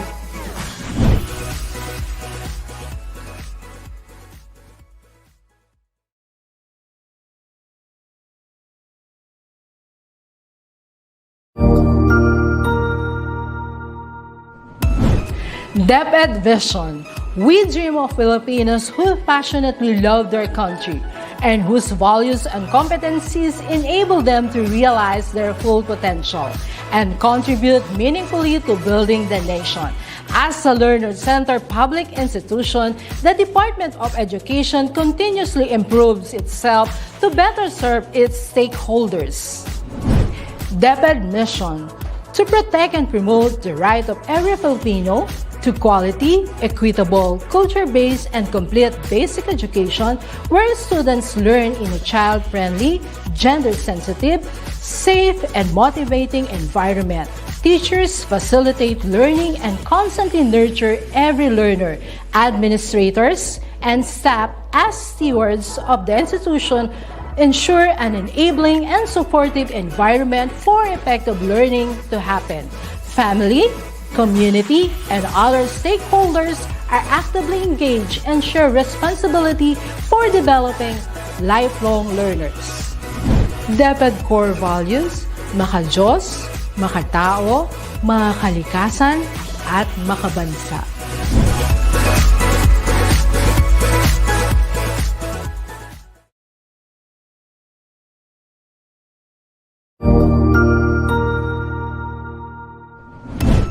Cognizant to the needs of our learners, parents, and teachers, the Department of Education provided us with powerful tools for productivity that will allow us to foster critical thinking skills, problem-solving skills, communication and collaboration skills to be compassionate, responsible global citizens. Join us and discover new ideas in our series of professional development training program with the ICTS EdTech Unit and Microsoft Education Philippines. Together, we will equip our learners and empower our fellow educators for a dynamic future. Para sa bata, para sa bayan, at para sa guro. Sulong Edukalidad.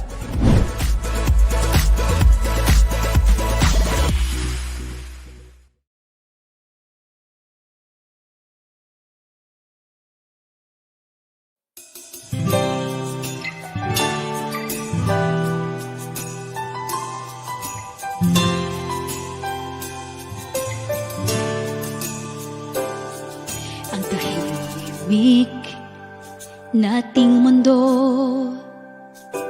di natin inakalang magkaganito. Bigla na lang nagkagulo nang ang bulkan ay mag-alboroto. Ang tadhana tila nananadya, bigla ang pagdating nitong pandemya. Maraming bagay ang nagbago, Matutuloy pa kaya ang Pasko? Huwag kang mangamba, lahat ay kakayanin basta't nagkakaisa. Tibayan ang loob at sa Diyos ay magdasal. Pagdurusa natin, di na magtatagal. Tayo'y aahon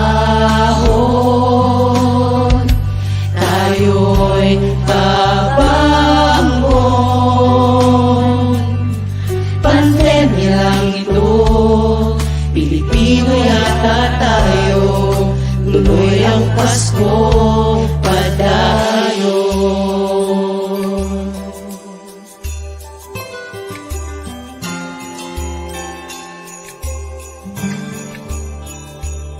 Sa pagsubok, tayo'y di bibigay.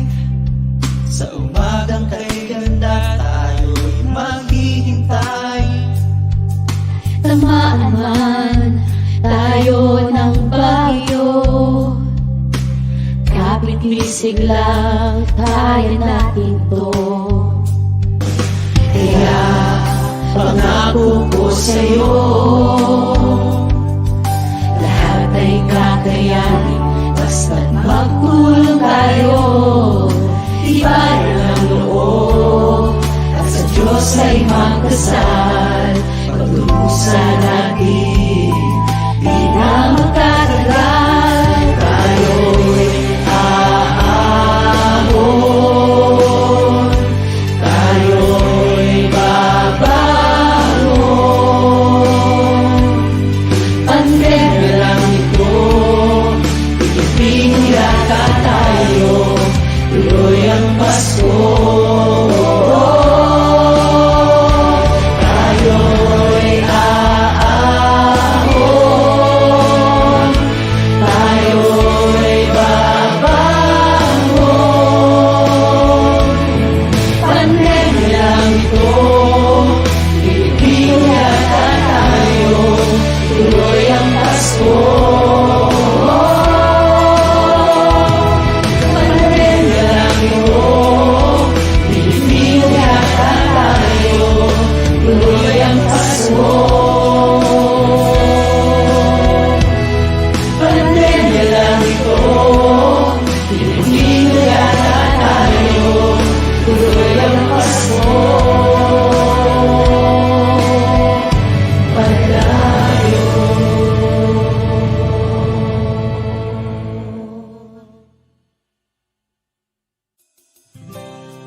Magandang araw, Sir Wilbur po, at your service.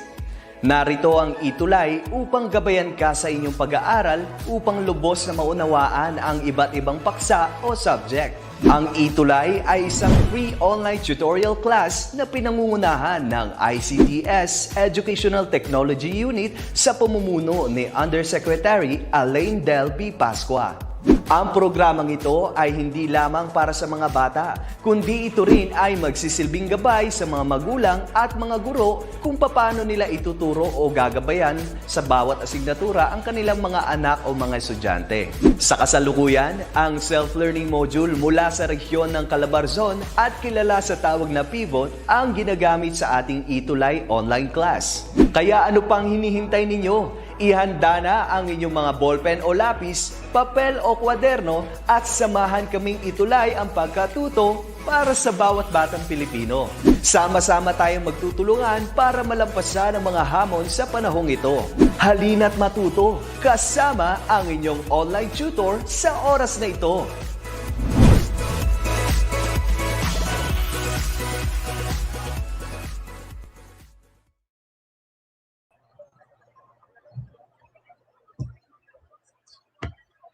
Okay, so magandang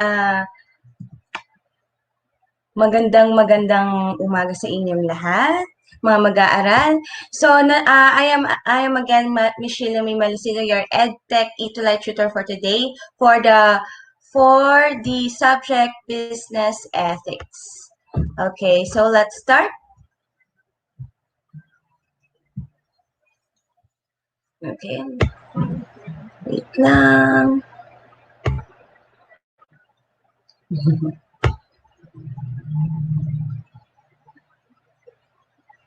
Okay, shout out. Shout out kay, wait lang tayo ha. Arian May Goho Cruz. Good morning. And then, good morning then. Hello then, Henet Tabirao. And then, from Mabuhay Catmon National High School, Marco Paulo. Okay. So, let's have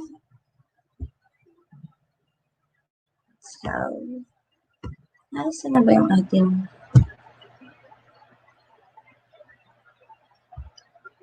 stop share screen muna tayo. Share screen.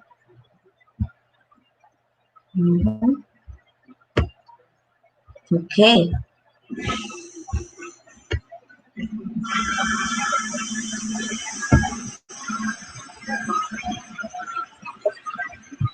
Okay, good morning to everyone again. So, mali lang yung ating time dyan. Pero, I am your EdTech ETULay tutor for every Friday at 11 o'clock to 11:30. So, we are in the week 7, that is generate ways to improve business practices guided by the philosophies, belief system, or the Filipino values. So, let's start now. Last week, we had discussed about the different Filipino values, right? So, now, the different belief system that is, just wait for a minute.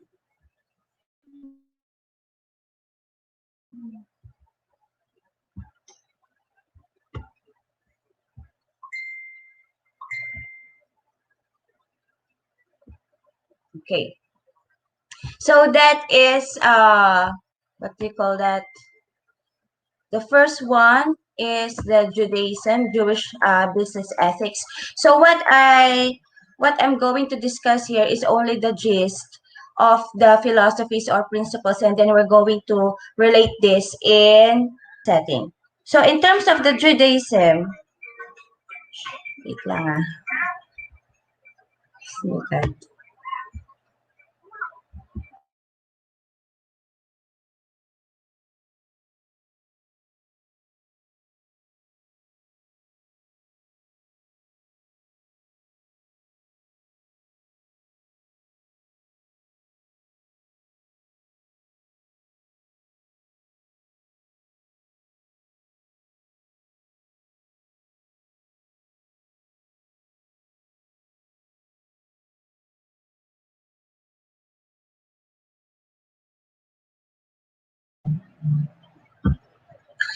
So in terms of Judaism, we have the Jewish business ethics that in which honesty in business is examined in the profanation of God's name.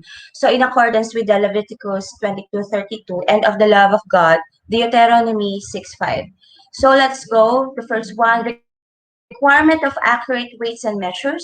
So according to the book of Leviticus, that is 19:35-36, you shall not falsify measures of length, weight, or capacity. You shall have an honest balance, an honest weight, an honest ephah, and an honest hin. Meaning to say for this is that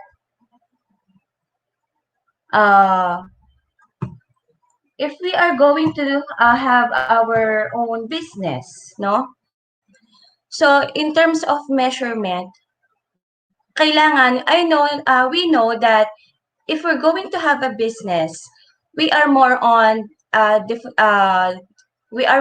in the profit side, no? We want to have to earn an income or to earn a profit. But in terms of the philosophy in Judaism, no? So we have to be accurate, meaning we have to tayo dapat.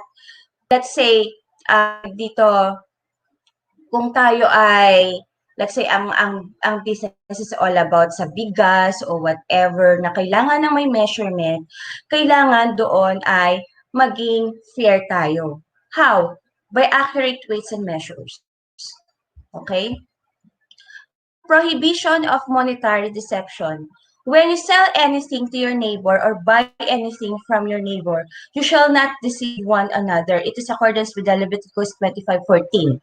Okay? So meaning, wag tayong manloloko ng kapwa. Okay? Hindi kunwari kaya nga in our next lesson, no? In terms of, let's say, we are going to promote something, no? Let's say, sa isang product, sabihin natin na, puputi ka talaga. Okay? So, kailangan, pag sinabing puputi ka talaga. For continuous with continuous use.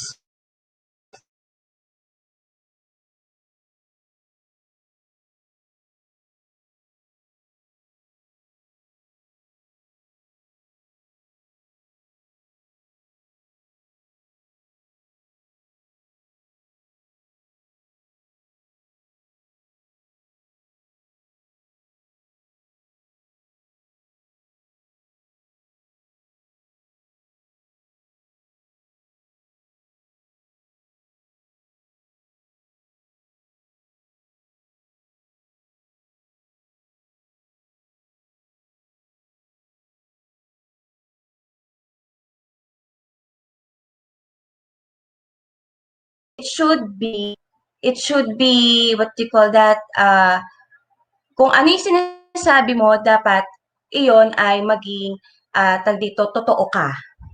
Okay? Kasi hindi lang basta nakikita ka lang. Okay? Next, stealing a person's mind. Genevat that stealing of the mind or knowledge refers to a kind of dishonest misinterpretation or deception. Is the worst type of theft because it is directly harms the person, not merely their money. So, yung kumbaga, yung parang, sinasaywar natin, yung parang kinokorrupt natin yung mind niya. So, kailangan, kumbaga, parang pag sinabi natin, like yung sa Judaism, you have to be honest na wag tayong manloko ng kapwa. Okay? Next is putting a stumbling block before the blind. Placing a stumbling block before the blind is, what do you call that?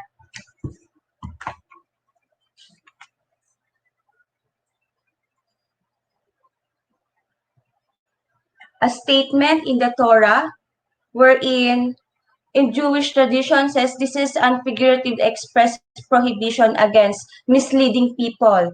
When it comes to business ethics, Rabbi David Golinkin has pointed to the following examples of what this principle prohibits. So let's say a real estate agent should not dupe a young couple into buying a home with structural faults simply in order to make a fast buck. So meaning to say, a stockbroker should not sell his client a bad investment. No? Makakabenta ka lang, pero dapat kung makakabenta ka, yung maayos naman.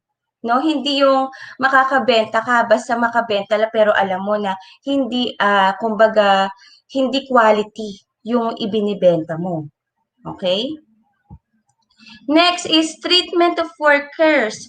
Jews are obligated to pay their workers on time, strive to pay their workers a living wage, and to treat their workers with dignity and respect. So it should be, if we are going to, how are we going to treat our workers? Did you know that workers are also a part of the company? No? Let me share my cam. Sorry. Workers are the heart of our company. Wherein, kung wala yung workers, so paano na lang makakapag-operate din yung ating business? So, we have to treat them fairly. No? Paano natin i-treat them fairly? We have to pay them the right wage. Okay? And we also have to respect them. 7, not wasting time at work. It is important not to steal a company time. Rabbi had often noted that importance of working hard, such as biblical Jacob, who worked very hard for many years, despite being deceived by Jacob's father-in-law. So, check na natin. Hello sa inyo? Nanonood pa ba sila? Okay. So, shout out kay Catmon National High School, Bulacan, grade 10. Okay. So, not wasting time at work. Actually, last time, di ba, regarding dun sa Filipino dito, value system, we're in, dito na ano natin doon, we have discussed there about yung mamayana, no? Mamayana. So, kailangan pag we could relate it here na kung saan we should not steal a company time. Paano natin i-steal ang company time? Hindi tayo gumagawa ng naaayon sa ating trabaho, no? Paano? Meaning to say, how are we going to not to waste the time, no, na nandun tayo sa trabaho natin? We have to be efficient and productive, no, sa lahat ng oras. Okay? So, wag natin sayangin yung oras natin. Okay? Next is whistleblowing. In any case of wrongdoing, there is an obligation to rebuke the person doing wrong if it can be assumed there is a reasonable chance the rebuke will be listened to. And the rebuke can be administered without substantial personal cost to the reporter. Actually, whistleblowing has an advantage and disadvantage, no? Kasi paano siya nagiging advantage? Dahil kahit papaano, nalalaman natin kung ano yung katotohanan. Pero minsan, ang whistleblowing is, sinasabi rin nila na disadvantage ito. Paano ito na disadvantage? Kasi, dito, what do you call that, yung, kailangan kung yung parang yung isang reputation ng isang tao, no? Kasi yung katotohanan na ilalabas, no? So, somehow, ano sabi dito, in case of wrongdoing, there is an obligation to rebuke the person doing wrong, no? So, kailangan kung alamin natin kung ang wini-whistleblow ba nito ay talagang tama ba, no? Ito ba ay may katotohanan? Hindi tayo agad-agad na magpapaniwala sa company, no, sa mga organization. Most likely we can encounter this. If you will someday, if you're going to you will be employed, no, somehow you will if you will encounter this kind of scenario na kung saan may nagwi-whistleblow, no? Kung mali naman ang ang ginawa, no, kung mali yung wini-whistleblow,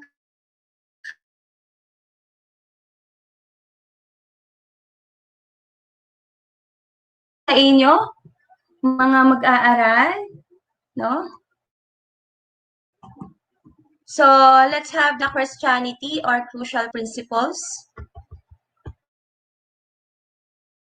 The first one is the golden rule. There are all things whatsoever ye would that mean would do to you. Do ye even so to them, for this is the law and the prophets. It is according to the theory of the real economy, wherein damaging effects of the real economy of badly managed and largely speculative financial dealing. So, it is the criticism from Pope Benedict. Okay? So, wherein pag sinabi natin theory of the real economy, there is a narrower point of view from the Christianity faith towards the relationship between ethics and religion, no? Tradition. So, ang ano dyan is, wherein yung sinasabing damaging effects of the real economy of badly managed and largely speculative financial dealing, it is mentioned that Christianity has the potential to transform the nature of finance and investment, but only if theologians and ethicists provide more evidence of what is real in the economic life. So that is the golden rule. The second is stewardship. After God created the earth and everything in it, God appointed mankind to be stewards of the earth. We honor the Lord in our business by observing and following His principles. So, ayan. So in its, we all know we all are Christians, no? So kailangan we have to be steward of kindness, no? We have to be steward of principles by God, no? So trust, the Lord desires for us to trust Him in everything. God's blessings upon your work by praying and trusting Him to provide strategic direction, resources, and earnings. How are we going to relate this in the business setting? No? In terms of in a certain company, we have to trust, if we are the employer, we have to trust our employees. At the same time, if we are the employees, we have to trust as well our superiors. No? Kailangan nandun yung trust sa isang company. Okay? So, the Lord delights in justice. So not only is fair treatment a biblical principle, it is likely to improve business as employees will tend to work more productively and happily. We only engage in endeavors that are pleasing and acceptable to the Lord, and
Good day, this is Teacher Rowan. I'll be your guide in exploring Google Apps for education, for teaching and learning.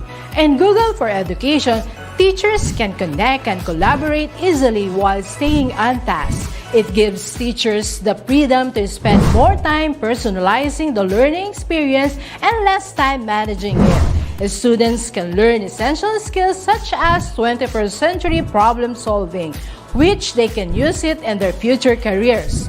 As such, the accessibility features will also help and assist every learner to do their best work. Google offers different useful applications that we can use to connect education to technology. This will help our teachers as a 21st century educators to innovate and find ways on how to make teaching and learning more exciting, engaging, effective, and flexible to the demands of the society. Let's re-explore the education experience by discovering new angles to create, collaborate, and communicate as one. Para sa bata, para sa bayan, at para sa guro. Ang pagkatuto, huwag gawing komplikado. Sulong edukalidad.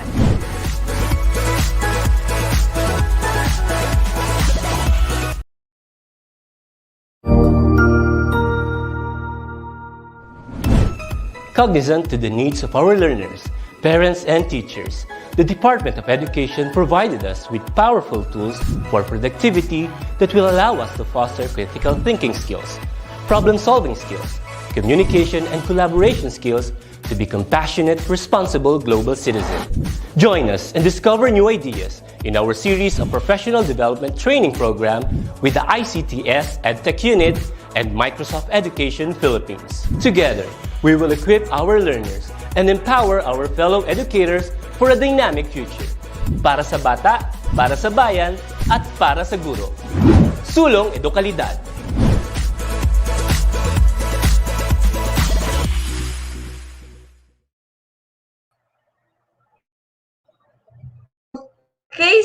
suddenly bumitaw yung aking internet. Discuss ako ng discuss, my goodness. Tapos sabi ko, bakit parang wala ata akong ano. Sorry sa inyo. Okay. Emong, pasok po ulit kayo, ma'am. Pasensya na, ha?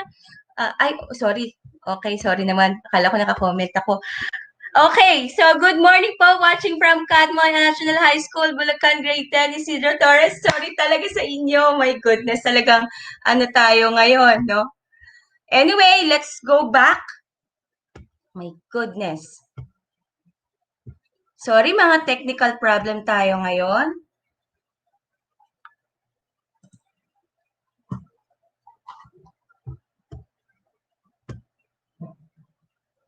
Nasaan na tayo? Andito na ako kanina. Okay?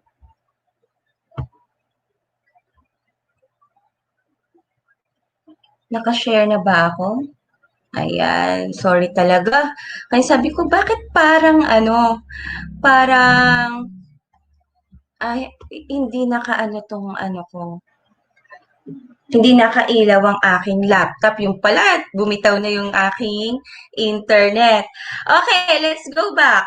So, diligence. The Lord expects us to be productively use whatever knowledge and resources He has given to us, no matter how great or small. So, God instructs that hard work is essential in conducting business profitably. So, if we are going to, let's say, we could relate, we have to relate the business setting in this verse by Luke 25:14-15. Kaya tayo hinire, no? Sa isang company because we have skills, we have talents, we have knowledge in terms of the position that we applied to. Okay? So meaning, we have to be productively use it, no? Na kung saan, dito, ito ay in accordance na makakapag-contribute ito to target or to reach the vision and mission of the company. No? Kaya tayo hinire kasi because of our knowledge, talents, and skills.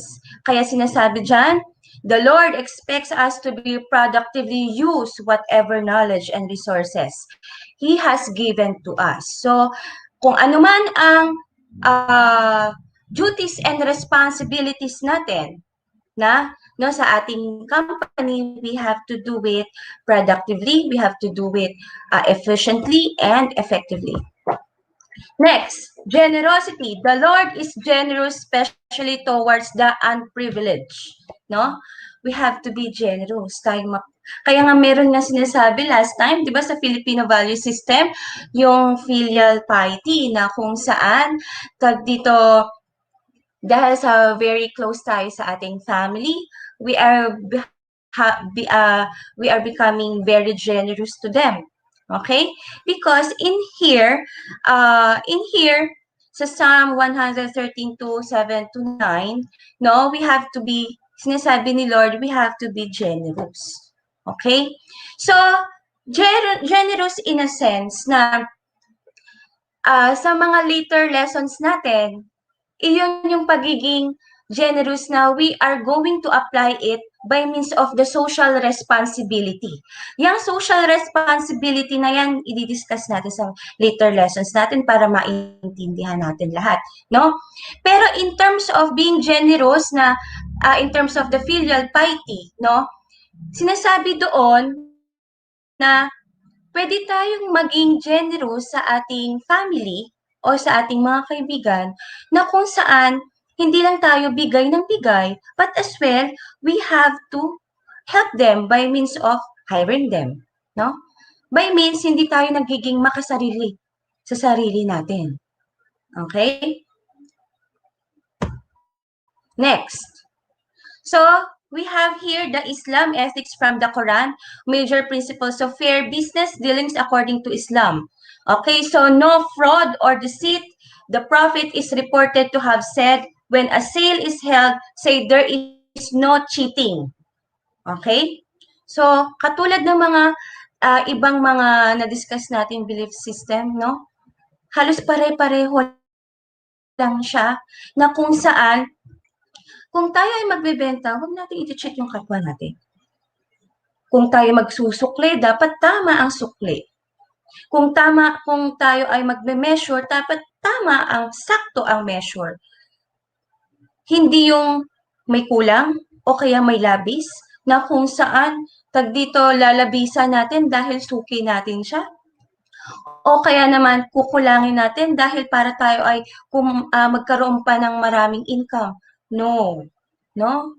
There should no fraud or deceit. Okay? This is in accordance with the Islam belief. Sellers must avoid making too many oaths when selling merchandise. The Prophet is reported to have said, "Be careful of excessive oaths in a sale. Though it finds markets, it reduces abundance." Meaning to say in here, okay? Kailangan, kung ano yung pinangako natin, ano ang sinabi natin, iyon ay dapat may katotohanan. Huwag tayo manloloko ng kapwa para tayo ay makabenta lang. Okay? Shout out, good morning kay Sharus Reyes Ferrer. Good morning sa'yo, watching from Catmon National High School, Ten Isidro Torres SD of Bulacan. Okay. So next is mutual consent is necessary. The Prophet is reported to have said, "The sale is complete when the two parties involved depart with mutual consent." No? Meaning, kailangan may agreement yung dalawa. Okay? Sang-ayon ang dalawa. May mutual silang dalawa. No? Kaya sinabing mutual consent. Hindi yung napilitan lang yung isa. Okay? Para maiwasan din natin na kasi sa isang negosyo, magtuturuan sino yung yung may kasalanan o ganyan.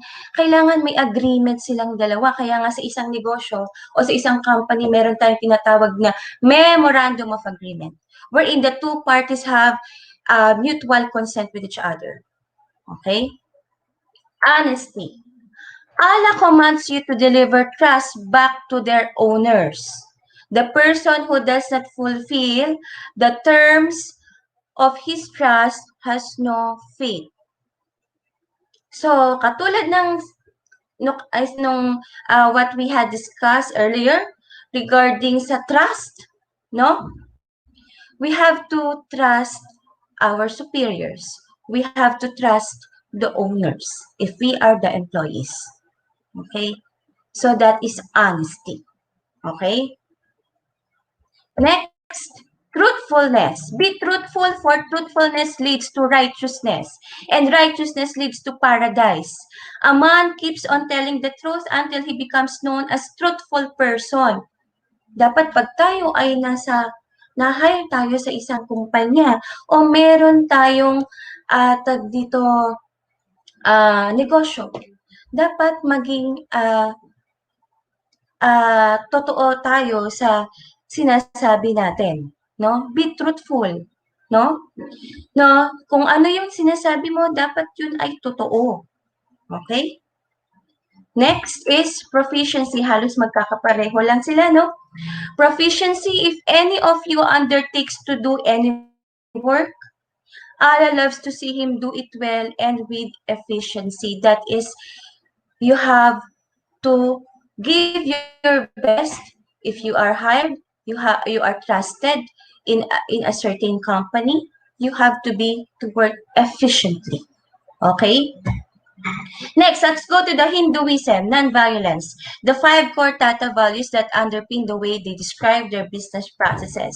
So, integrity. To conduct business fairly with honesty and transparency such that everything done stands to the test of public scrutiny. If you are under a certain company, let's say, in a certain department, you have to be transparent. You have to be honest. Okay? In everything that you do. Bakit ganito ang naging certain project? Ano ang kinalabasan niya? Maging honest tayo. Okay?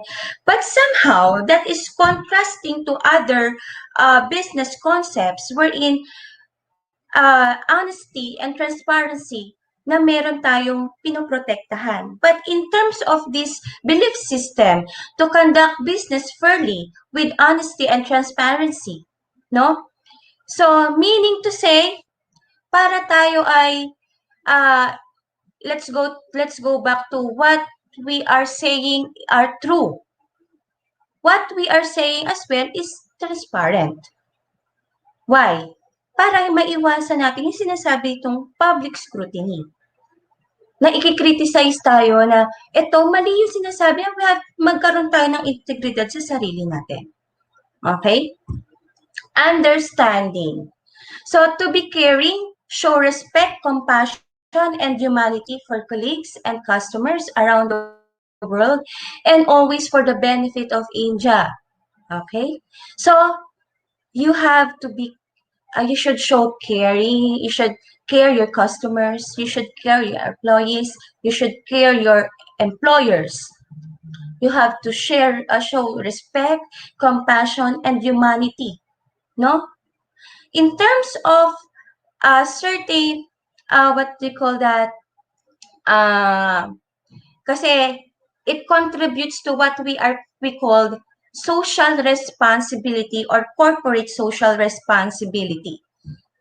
By social responsibility, we are caring to all of the stakeholders. Okay? No? So, ano natin yan, madidiscuss natin yan in the later lessons. Okay? But sa ngayon, so, dito sa belief system na to, sa philosophy na to, we have to show respect, compassion, and humanity to our colleagues and customers. Okay? By means of the products we offer. By means of how we are dealing with our duties and responsibilities. Okay? Excellence.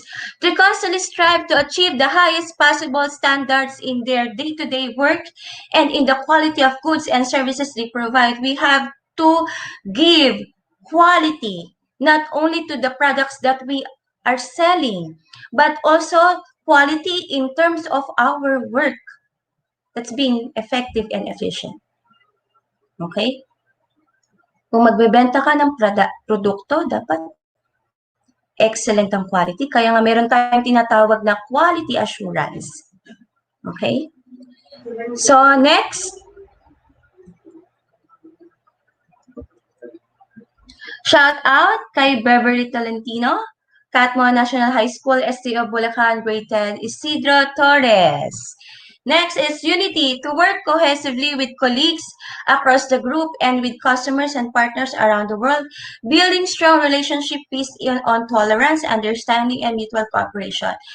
Unity. If we are talking about this, we should have unity in a certain department. Di ba meron tayong tinatawag na organizational structure na kung saan may mga division or departments yan? Sa bawat departments, kailangan may unity kayo. Merong teamwork. You as an employee should contribute your part. Contribute your part by doing efficiently and effectively about your roles or your duties and responsibilities. Okay? Pag sinabi nating unity in a certain department, merong vision, mission yan. Kapag pinagsama-sama yan, iyon na yung mission and vision ng isang kumpanya. At kapag iyan ay pinagsama-sama at na-reach ang mission and vision, the company will grow. At kapag nag-grow ang isang company, ikaw din as a person, as an employee, as an employer, go-grow ka din. Okay? Responsibility, to continue to be responsible, sensitive to the countries, communities, and environments in which they work, always ensuring that what comes from the people goes back to the people many times over. You have to be responsible. You have to be responsible in all you do. By means of, if you are doing manufacturing a certain product, ano ang epekto nun? You have to be responsible with the consequences. Okay? If you decide something, if you are an employer, you have to be responsible in what your decisions are. Okay? If you are an employee, in all your actions, You have to be responsible of what you did in your company, no? Sa lahat ng mga actions natin, we have to be responsible, no? And as well, in regards with the responsibility, we have to do our best in regards with our duties and responsibilities. Iyon ay inay tayo kasi yun ay ating gagawin sa ating sa kumpanya or sa organization we belong to. Next, Buddhism. Let's go to Buddhism. Maxims for business. Work hard, no excuses. Too cold, too hot, too late. Okay? Kaya ikaw ay hinire para ikaw ay to do your part as an employee. Okay? Work hard. Okay? So, no excuses. Somehow, there might be contrasting to other belief system, no? So, in other business concepts. Pero, somehow, in this Buddhism, it says here, work hard, no excuses. Okay? Work hard, but rest well. None can live without toil. It's not just you are working. How about your body? No? So, kaya if we are working 8 hours a day, after that, we have to rest. Or there should be a time for us for leisure. Okay? Be mindful. You will always be getting praise and blame. Do not let either affect the poise of the mind. Follow the calmness, the absence of pride. No? Ito parang sinasabi natin na we have to practice growth mindset. Okay? Somehow, it is only normal in a certain organization na tayo ay pinipraise, tayo ay biniblame. Tayo ay tao lang na kung saan nagkakamali. At tayo ay tao lang din na tayo ay gumagawa ng kapuri-puri. No? Pero somehow, if there's a negative situation happen, no? We have to calm ourselves. Be mindful, no? Huwag nating pairalin yung ego natin, no? So, kaya sabi dito, follow the calmness. Kailangan ay maging kalmado tayo sa ating sarili by means of clearing our mind. Wag mong pairalin ang pride. By means of that, we could as well work efficiently. Kasi pag may dinadala-dala tayo sa ating sarili, we cannot work effectively and efficiently. Okay? Next, follow the Eightfold Path. The Eightfold Path here is Prajna Diti, Prajna Sangkapa, Sila Vaka, Sila Kamata, those are the Eightfold Path, no? See reality unfiltered and as it actually exists. The purifying wisdom and intention of harmlessness. So I will not discuss this more because we have a lot of slides pa. So discover your world. Your work is to discover your world and then with all your heart give yourself to it. Meaning to say, discover, explore more. Not just na nakakahon ka, no? You have to adapt and what do you call that? You have to adapt and adapt the change, no? Kailangan maging flexible ka as a worker, okay? Serve others. The most valuable service is one rendered to our fellow humans. No, we have to serve. Yung mga sinasabi natin, kaya nga ang ating subject is business ethic and social responsibility. Social responsibility. The social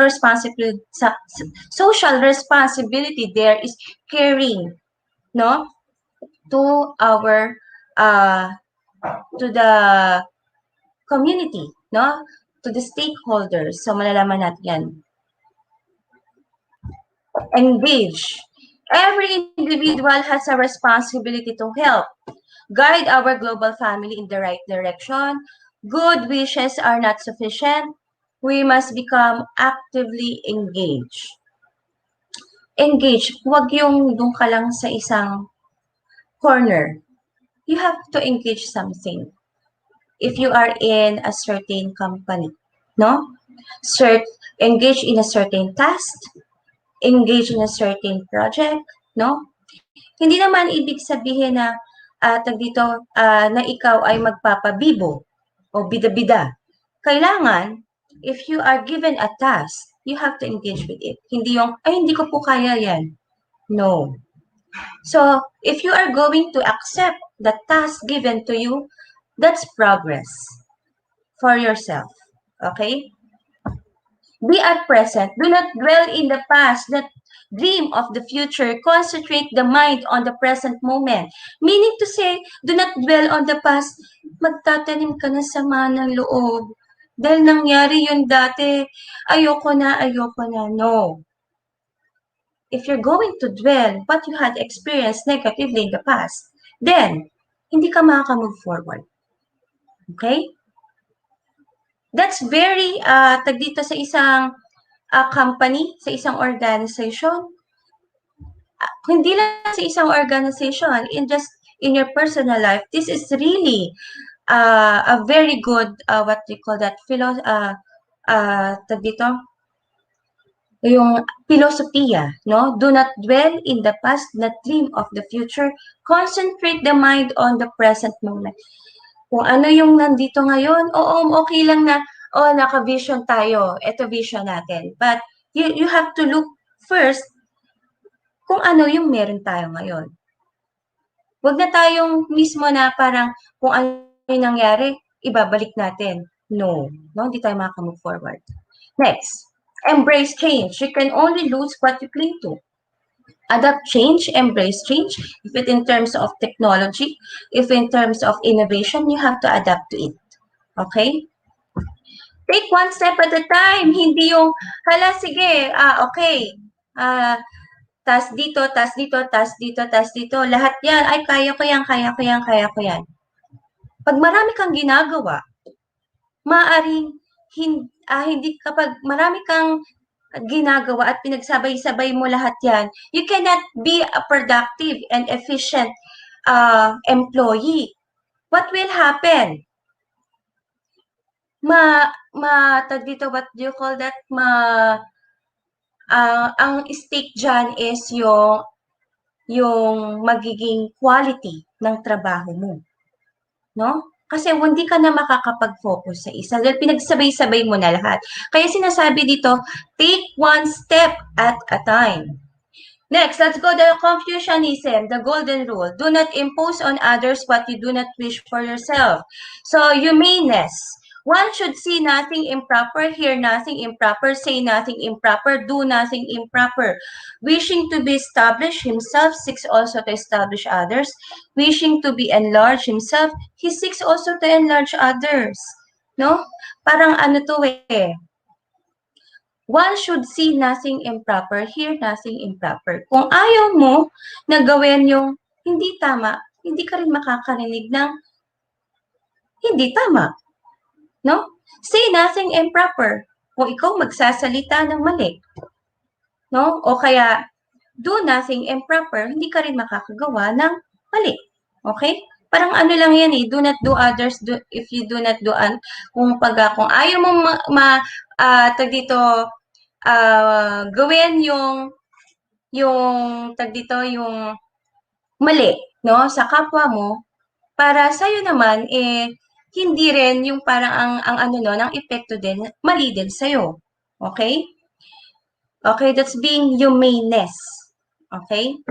Right and right.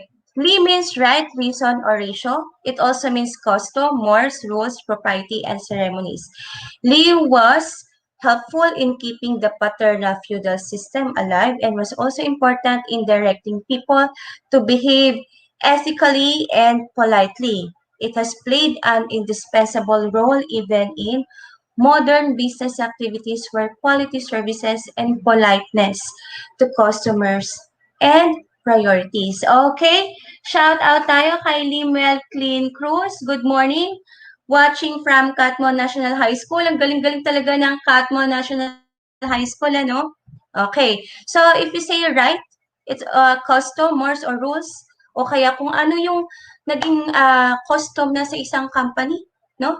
O rules sa isang company or organization, no? Iyon talaga is practices sa isang company. Kaya nga sinasabi dito, it has played an indispensable role even in modern business activity, no? Where quality services and politeness to customers are priorities. So, right and right. So, integrity, meron din tayong integrity sa other belief system. Pero dito sa Confucianism, the idea that honesty and trustworthiness could lead to a harmonious and benign society. Loyalty, a prince should employ his minister according to the rules of propriety. Ministers should serve their prince with faithfulness. That's being loyal. If you are inside the organization, you have to be loyal to your superiors. Okay? Or you have to be faithful to your superiors. Next tayo is filial piety. That's being close to the, alam naman natin, di ba, sa Chinese. So, yun sinasabi natin filial piety, the family is really close, no, with each other. Small profit is not a loss. Kaya nga sinasabi natin, yung mga Chinese people is, kahit nasabihin na napakaliit ng tubo, pero hindi nyo ba alam, ang maliit na tubo, pag pinagsama-sabang malaki yan. Okay? So, that's all. Now, let's have the quiz. Tingnan nga natin. Ay, naku, ano ba yan? So, it is the golden rule. Ano ba ang sagot? Okay. So, I think masyado na akong overtime. No? So, let's have the review on the next, on our next session. Okay? Bear with me with the technical problems today, my dear students. So, maraming salamat. So, I am hoping that all of you will be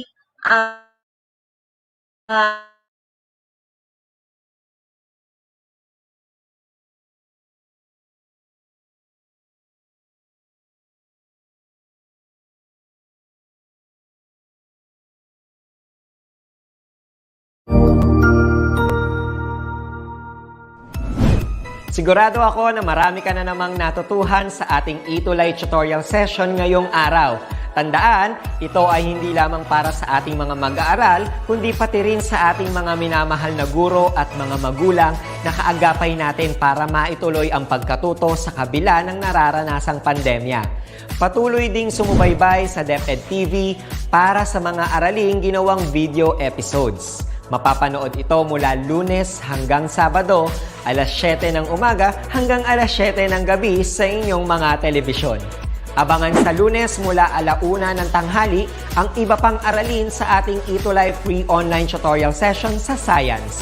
I-like and subscribe at manatiling nakasubaybay sa ating ETULay tutorial session sa DepEd EdTech Unit FB page at Educational Technology Unit channel sa YouTube at sa DepEd Tayo at DepEd Philippines social media accounts. Paalam!